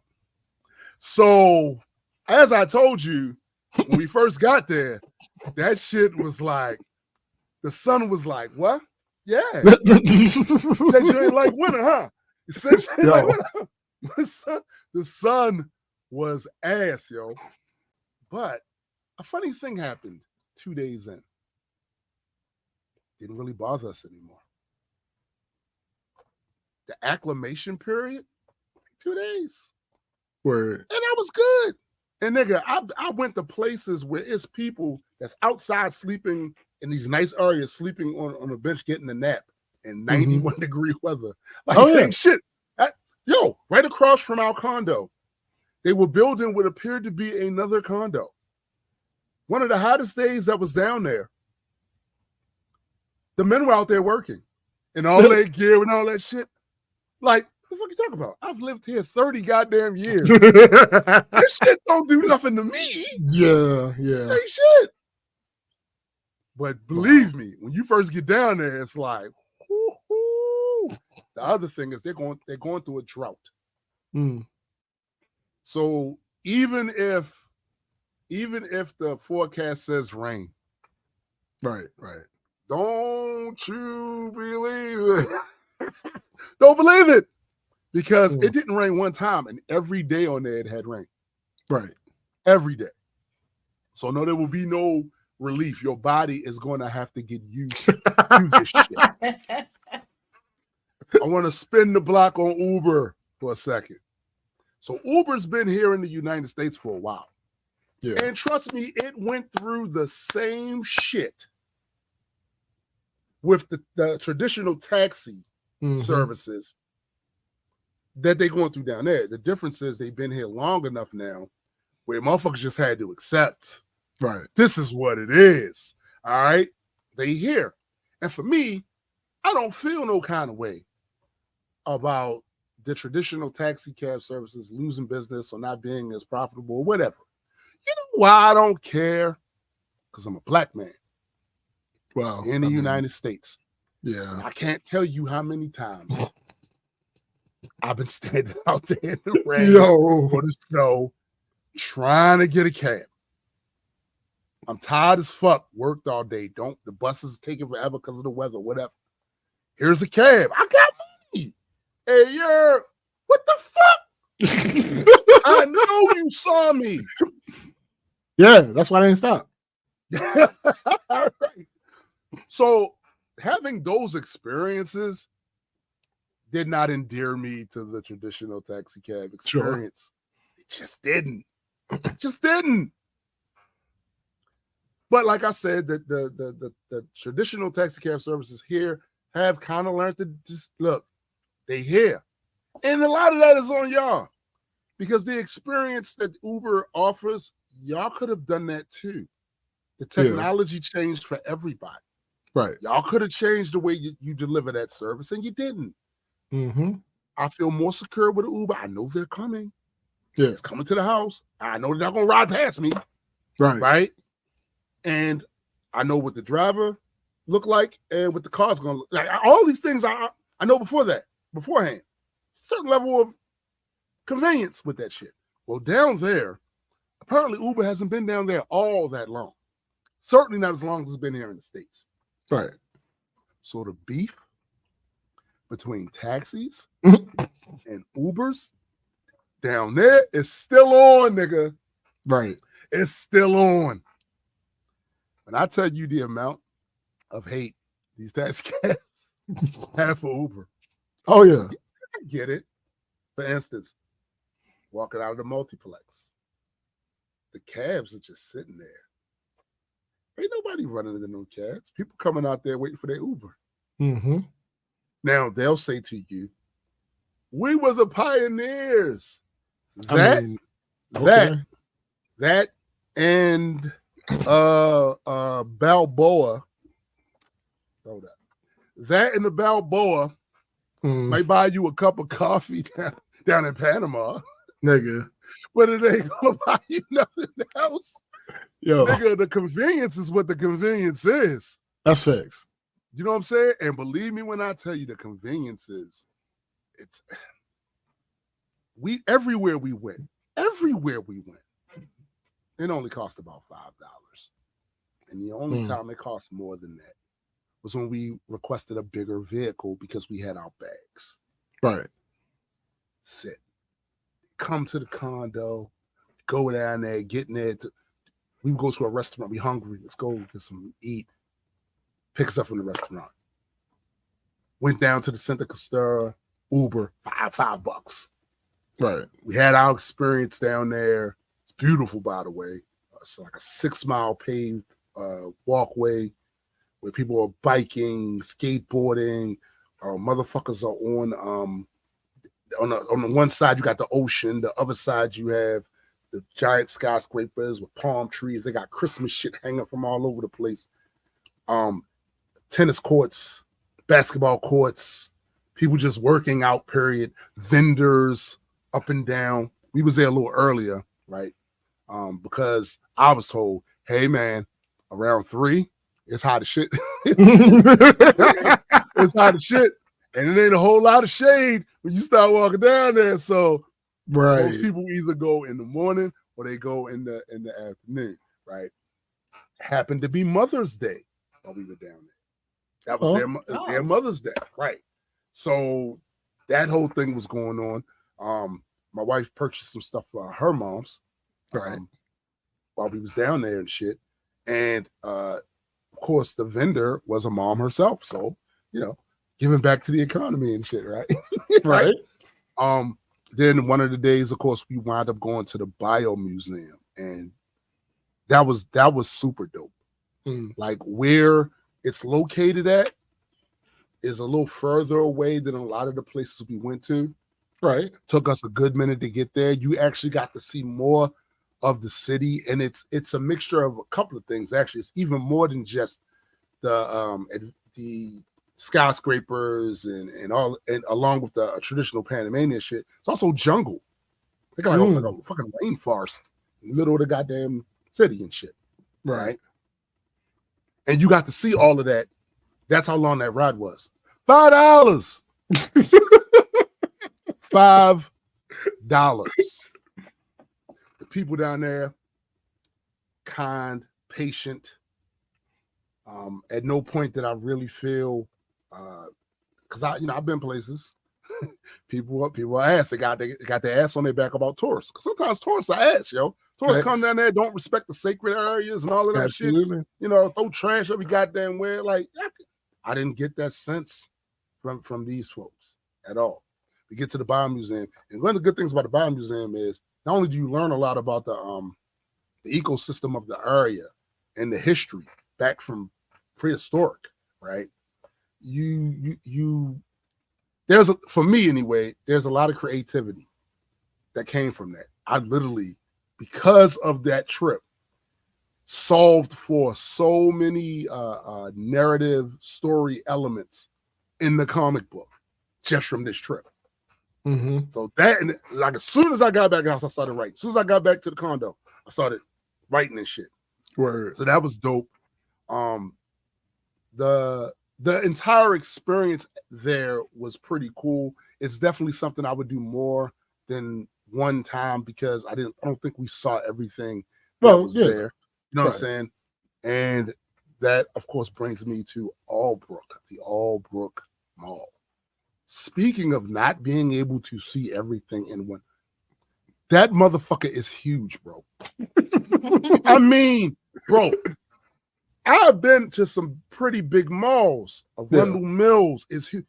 This shit make Arundel Mills look like West Side Shopping Center. Yo, shut the hell up. Bro. Yo, bro. This motherfucker's got like 7 or 8 food courts. Wow. These long, dumbass hallways full of stores, and then in some hallways they got just regular vendors out there. Right. Wife went and got some of the people down there that make similar stuff that she makes for her business. So she always, every time we go someplace out of the country, she likes to support the local vendors and shit that do the same shit she does, right? So it's massive. And they don't give a fuck about competition, bro. You know why I say that? Because typically the rule of thumb in a lot of cases is that if this place sells the exact same shit you do, go to another location and open your shit. Don't be right, nigga, in that food court. They head to head with their competition, and they don't give a fuck. There was literally this ice cream place that was selling the exact same shit as this other ice cream, and they already like, what? They gave no fucks. Clearly. Also, this was the middle of the week, I believe. That place was packed. Like nobody had to go to school. We find out that their break is around that time. But I still saw kids in there with uniforms and shit on. So I don't know what the fuck that was about. But the tour guide, when we was at Costco Vijo, the tour guide told us, "Oh yeah, it's about time for the kids to be out of school for a couple of months." Right around that time. The mall was humongous, and it had stores of all various different types of quality in that motherfucker. Now the funny thing is, this is once again my son. As we're in there, we walk past one of the stores. Now I told you he went there before us, a day before us. As he walked by, some young dude in the store saw him, called his name. Hey, he's like, "Oh, what's up?" I was like, "Huh?" yeah, that's my man's. That's your man's. Nigga, we ain't been down here. He got friends. He got a social life.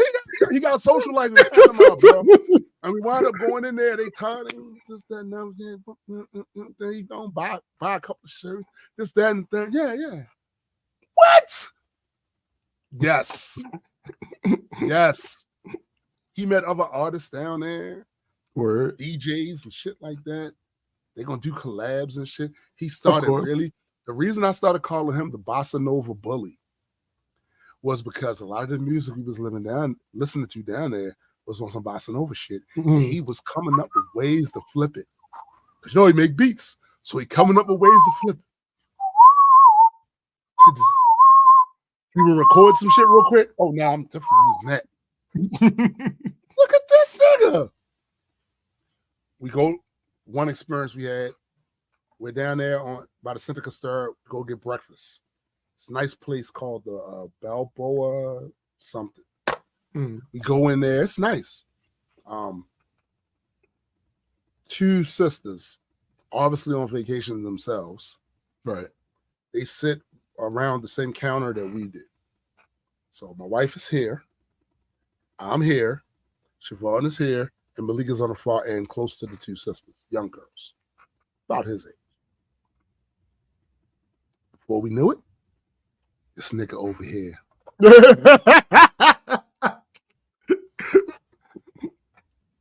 To the point where he almost missed our Uber, sir. We was done, ready to leave. Funny. We were out of the restaurant. He was still in there.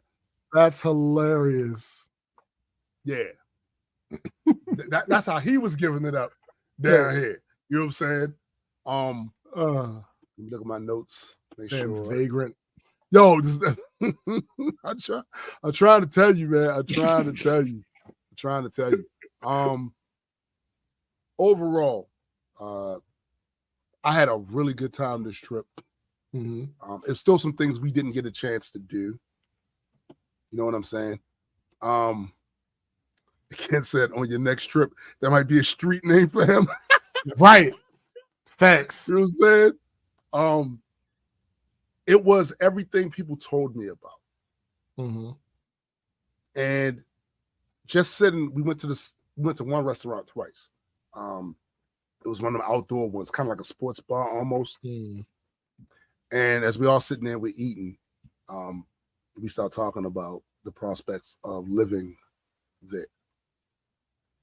It was good to see it. I think I posted something on Facebook. It was good to see the entire family on the same page. Right. With that shit. You feel what I'm saying? Because like I said, our kids are grown. They don't have to go with us if they don't want to. They can do their own thing.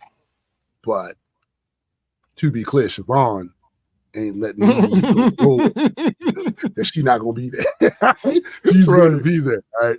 But the fact that everybody was on the same page and we all realized the hurdles that we're going to have to do to be able to pull it off. Yeah. But that's what Operation Exit Strategy is. Right. You know what I'm saying? That's what it is. So I came back, of course, with this is the other thing. So after we didn't get to go to Tobago Island and a few other places.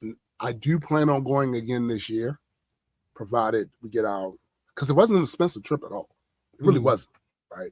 Do plan on going again to see some other stuff there, maybe go to other parts of Panama outside the city, like to Boquete, or maybe Bocas del Toro. There's a suburb there that I wanted to visit, completely forgot about, Costa del Este, completely forgot about. I do want to go and see that too. And a lot of other things, but on the way back, you come back into Virginia, right? Going through customs. Yo, why did they pull my son over? Yo, for food. Oh man, food. And they had him, and they let us go through. We had to wait for him out there. And they had him in this area that you couldn't see through the windows. Yo. So we standing out there going, yo, what the fuck is this? And I think to myself, damn, I'm about to go to jail. Because y'all not just going for food. Right. Right. But they did eventually let him out and all of that. I'm like, what the fuck was this about? It was just about food. They went through my bag. It was a sandwich, yo. It was a fucking sandwich. We ain't go through that down in Panama. We come back to the States and this fuck out of here. So we go out there, wait for a Uber. Oh God. Instantly we are reminded. Oh God. How much did you spend? Because mind you, we're coming from that part of Virginia, Dulles, whatever. Yeah. From that to College Park. We probably was closer to 30, something like that. And I'm like, yeah. Guess what, Toto? What's that? We not Kansas anymore. We not Kansas. That part. Listen. I looked at that. The crowd was like, yo, yeah, I gotta get the fuck out of here. I gotta get the fuck out of here. What are you talking about? We spent a whole lot of money down there. We had a good goddamn time. Went everywhere we wanted to go at. Right. The fuck? Absolutely. Went to the supermarkets, bought our food, you know what I'm saying? Because we was in this Airbnb. So, hey,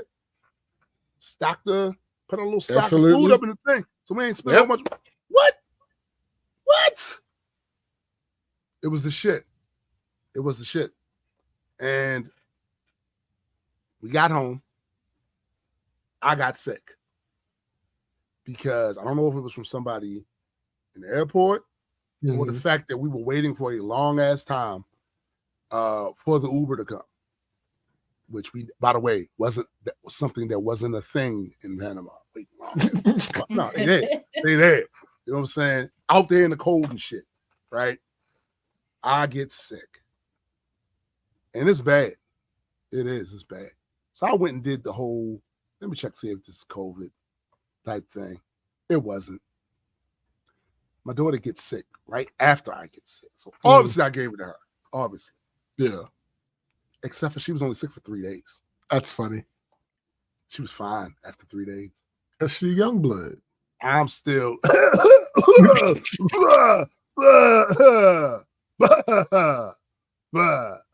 I'm still doing that shit. Point of order, sir. Yes. Ladies and gentlemen, I had to tell him to sit his monkey ass down. Yeah. Yes, he did. I had shit to do. He's like, there you go. Sit your monkey ass down. Yo, I was fucked up in the game, and a lot of shit that I wanted to do, I could not get done in the time that I wanted to do it in, which fucking sucked because it had held some shit back. But it is what it is when your body telling you can't do it. Absolutely. Right, you ain't got a choice. You really ain't got no choice.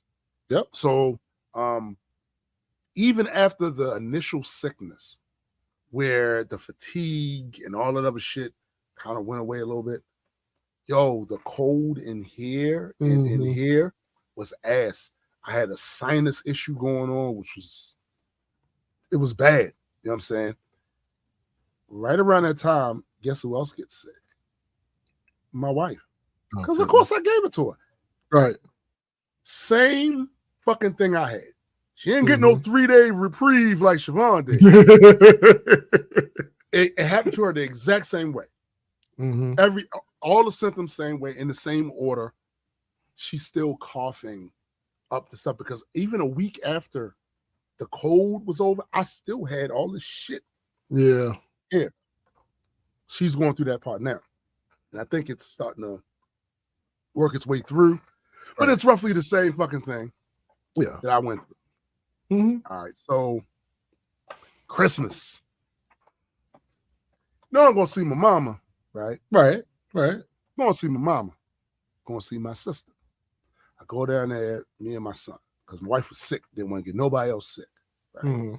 Siobhan was over her mom's house. Whatever. So it's me and Malik. Me and Malik go into Baltimore. First, let me say this. Yo, that sounds like the beginning of a dope ass story. Like, right. Like Lives on the dead man and Mfundishi go into Baltimore. that shit could be an action adventure fucking movie. Just the start of it. And I write fiction now, so don't fuck with me. I might do that shit, right? Right. So we go down there, and the thing is, like, Malik, he has friends, of course, in Baltimore because he's part of the music scene down there. So one of his longtime friends, Ike lives in Baltimore now. Probably to be close to the music scene that's there or whatever. But he said, yeah, I'm gonna see Ike. Well, before he does, he goes and of course talks to my mom. Winds up being there most of the whole time. Doesn't even go over Ike's house at that time. My mom loves this nigga, yo. Mm-hmm. She do. She love this nigga, right? So we over there, we laugh and talk and say, well, you know, didn't you plan on going over to Erica's house? So my mom says, yeah, but that's gonna be later when they have the dinner and this, that, and the third. But we was like, well, we can take her over there now. So we take her over there. Again, Malik was supposed to leave to go hang out with Mike. Nope. Mm-hmm. Malik stays for hours. And something about this nigga and these little kids. I don't know what it is, yo. But these little kids gravitate to him. And I said, see, this is that shit SBJ was talking Yep. about. That's the shit he was talking about. Absolutely. Now, it's a lot of kids over there. It's grandkids and it's grown, well, it's a few grown kids. It's like my nephew, my nieces, shit like that. Right. But it's a lot of people over there. Mm. And when I tell you that I am unaccustomed to being in a house with that many people. Yeah. Mm-hmm. There was a time when I lived in Baltimore, I would go around and see my sister. And that's where all the kids in, they're making the noise, doing the shit though, whatever. Right, right.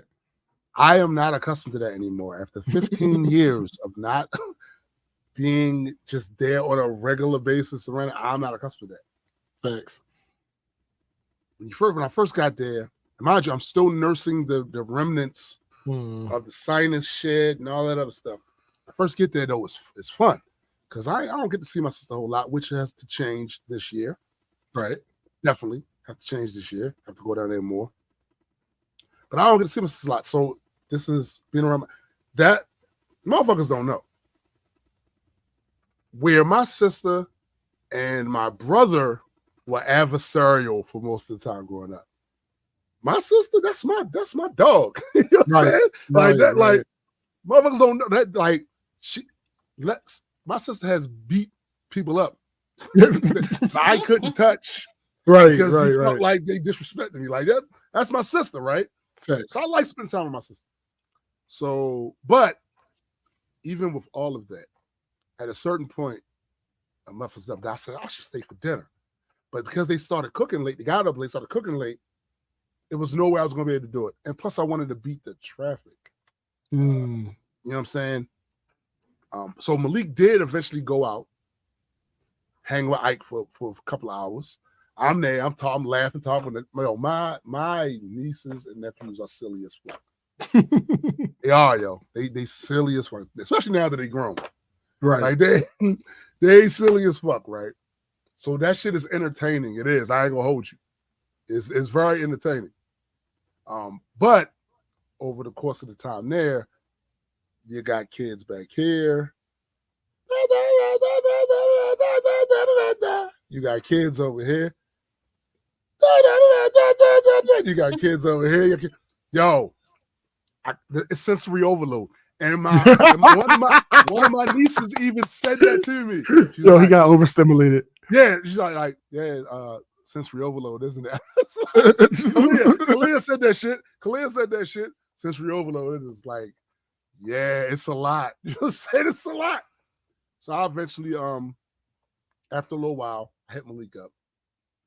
And that's the other thing. I got to give my sister kudos on this shit because the amount of kids that she has, plus grandkids, how she has trained them when it comes to these holiday events is remarkable, and it's very old school. It's very old school, like the way my grandmother would have been, because she had them in there not making shit. Like, go clean this, do that thing. Yep. And they without really, because she already had them on that.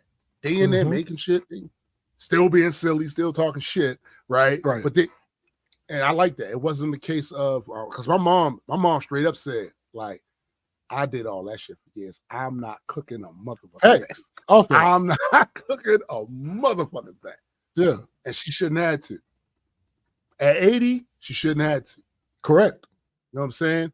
And she didn't. Good shit. She was there enjoying. That's how that's supposed to work. Her kids and her grandkids, and that's it. You know what I'm saying? Yep. And it was good to see. I ain't gonna hold you. It was really good to see. Yeah. It was really good to see. So the one thing about that, like I said, I need to go down there and see my peoples more often. I can't let a whole year go by. I only see them a couple of times. Like that's ass. I know our schedules is kind of, but we gotta find a way to make it more than that. Mm-hmm. But we go back home. I had a good talk with my son on the way back about a lot of shit. And truthfully, something you was talking about earlier about the whole stepdad shit. Yeah. Talking to my son about my relationship with my biological father versus my relationship with my stepdad. Mm-hmm. Hearing his relationship with his supposed biological father and me. Right. Just being able to just talk about that. You know what I'm saying? That shit is dope. Yeah. It's just dope. You know what I'm saying? I will never understand niggas running around here talking about they red pilling and not understanding how deep them relationships are. But and this other thing, I had an argument with hey Ruth. I had an argument with my sister's baby father while we was in there because he wanted to be all in the business of his grown ass kids. And he asked me, don't you be wanting to know who they dating this, that, I went, no. Because I don't be in grown folks' business. If there's something they feel they need to tell me, they'll tell me. Absolutely. The difference between me and you, my brother, is I trust my kids. Right. I got good kids. Mm-hmm. But I ain't never had the police come around the house. Mm-hmm. You know what I'm saying? Like, none of that shit. Are they perfect? No. Neither are we. Right. Right? But I got good ass kids. Right. And on top of that, I ain't raised no punk. Malika beat your ass out here. You know what I'm saying? So he ain't have to come up in an environment I came up in. You know what I'm saying? To still have that. Yeah, yeah. But also be a good person that everybody fuck with. Right. I don't care what environment you can literally airdrop this nigga anywhere. Mm-hmm. And before you know it, everybody fucking with him. Right. What with Malik? Like, I got good kids. And in truth, you got good kids too, nigga. Right. They just grew up in a different environment than mine, but you got good kids. Mm-hmm. And you need to trust them. They grown as shit. They grown as shit. And then the other thing about it is, and I'm gonna tell this to all you motherfuckers that's around our age and shit. You know what your main job is when you get up around, because this nigga's 65, right? Mm. You know what your main job is? Getting the fuck out the way. Facts. Do you think your grandparents like what you made of the world? Right. Oh no. Yo. Oh no.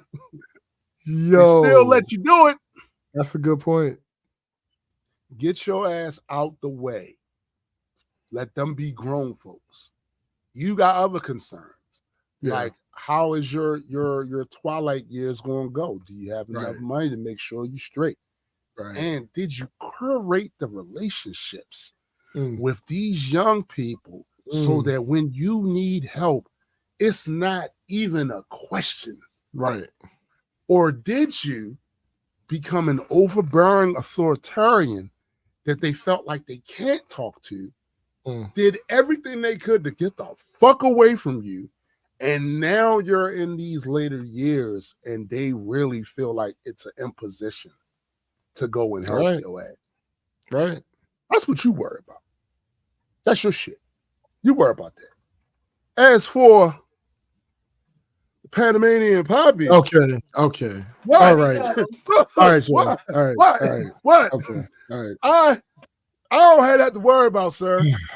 I got good kids. This nigga, yo. I got good kids. You can't take this nigga nowhere. Oh, you can apparently take me to Panama. He could. He went to Panama. You can take me to Panama. You know what I'm saying? What? What we talking about? It turned into a poppy. Right. Listen. Say all that to say. Oh, there's other thing too. When I got home, I messaged, of course, my sister, let her know we got home safe. Mm-hmm.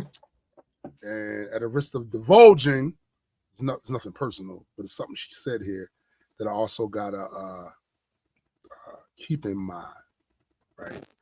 As the family is 100% convinced, oh yeah, we going down there. Yeah. She says,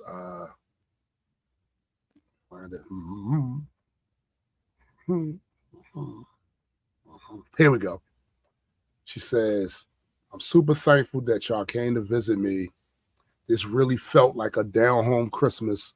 Only thing missing was Yetta and my brother and my dad, of course.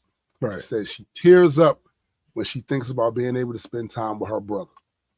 I said it was fun, and I need to come down more in 2024. And she says, I agree, before you leave us for Panama. Thanks. I got to put all that in consideration as well. Right, but it's right. a 4.5 hour flight. Yeah. Flights are cheaper from there too, by the way. Cheaper. Word. So it's not like I'm leaving. Always contact me. We got technology and shit now. Like, yeah, not a big deal. I can always fly back, and probably will, because I'm still doing the comic book shit. Right. So I'm gonna be back and forth, whatever. But I'm getting that. This is the thing y'all don't know. SBG. So wait. What you about to divulge? No, nothing super. Oh, all right. SBJ don't like it. For the long time, he kept me from talking about that shit. Right. For a very, very important reason. Yeah. And don't be convincing motherfuckers to come down. You an influencer, nigga. You know what I'm saying? Don't be getting motherfuckers hyped up about that shit. Right. That's why I've only really talked in detail about that shit now. Yeah. Because it's relevant to this. After this, you probably won't hear me talk about it much. You might hear me allude to it. You won't hear me talking about it much. Because every place ain't for everybody. Yeah, I'm not saying y'all, but some of y'all like it here. This is the bee's knees. No, but yeah. Nah, they don't really. if they like it here, then they sleep. Yo, that's funny. That's not even what I meant, but yeah. Right, but yeah. You know what I'm saying? Like, listen, I ain't gonna step on that. Some of y'all not having the same experience. Right. So I just know for me and mine, I don't know. I'm gonna fuck about it. Yeah. Also, part of the revelation of going down there is that there are things that I need to be more on the ball with in order for me to get shit in gear to be able to do it. And that's why there's a lot of changes that's going to happen with Majestic Comics. All right. Just to be more efficient and more consistent. And those of you that have joined our Patreon, you may have noticed I left a New Year's message on there, about 4.5 minutes. You know what I'm saying? Where I talk about some of the upcoming changes. It's actually available for everybody. Even people that aren't members can go on there and still hear it. Also, Patreon has this new thing where you can become a member of Patreon without being a paying member, right? It's just that some stuff you won't be able to have access to. Right. If you are not in a position this month, next month, whatever, to have a paying membership, like $5 or some shit. But if you're not in a position to do that, you can still join and become a member. And then maybe some months you can, some months you can't. Right. You know what I'm saying? But you're still a member and you still get access to some of the content. To be clear, outside of multi-world content, all the other content I do is mostly going to be focused on that Patreon. I spent a lot of years making content for YouTube. Yeah. YouTube never directly paid me for any of that content, and I was never part of any of the monetization programs, even though I was qualified for it. Yeah. And I did a lot of work, and I'm proud of the work I did on YouTube. Absolutely. But with the Majestic Comics Patreon, I actually get paid every month. If it had not been for these Patreon members, this company would not have been up and running. Thanks. Because it cost a lot of money to start a comic book company. trademarking characters and all that other shit. It costs a lot of money to do that shit. And my trip down there just really got me in sync with, you need to do the things that you need to do to get in the position, bring your folks down there. And this is a big part of that plan. This being a successful company is a big part of that plan. So, like I said, those of you that haven't joined already, you can join for free. Yeah. Maybe so often, because when you do that, you get access. It's almost like a subscription plan for the issues that come out, the digital copy of the issues that come out, and you get a discount on merch, right? So that's one of the benefits of doing that. Plus the amount of content we're about to load, and it's not going to be just me. Right. About to have a meeting with the rest of my Majestic folks about their IPs. SPJ, Christopher, Sci-Fi. They all got stories. Yeah. They all got stories. And since this is the official company Patreon, most of the people that are heavily invested in what we're doing with this are there. They need to know who your characters are. Yeah. Story points about your universe. Just things like that to get them hype for when the books come out. Facts. You know what I'm saying? It ain't just about E&E. It's about their shit too. So we're leaning into that more this year. And all of that inspiration, all of that renewed vigor to do that came from this fucking trip.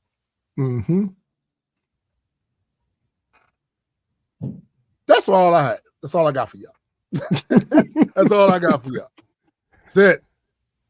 Yo, so we told, I said to y'all when we left, that this is going to be a longer episode. Yes, and it was. And I'm happy that we have the amount of people still here that facts, right? Facts. Because, bro, like, I'm okay. I see no y'all. Stories.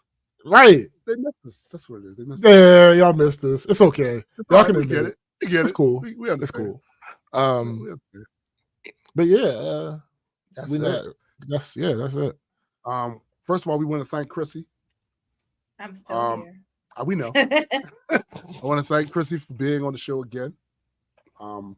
It's funny because I saw a post. It was a memory she posted. Yes, from the first time. Yeah, her the first time. 2019. Yeah, like, I'm on there all the time now. That's because Chrissy is a part of Multiverse Entertainment. She can be on the show anytime she fucking wants. Right. All right. And to that, do not forget to check out her podcast. Heard It Through the Grapevine. When y'all starting back? When the next time y'all gonna? Because they've been up. They was uploading fairly often. Absolutely. Yeah, we were every week. But then we took a break because of all of this. So we were supposed to start Monday, but it looks like we'll be starting after I come back from Mexico.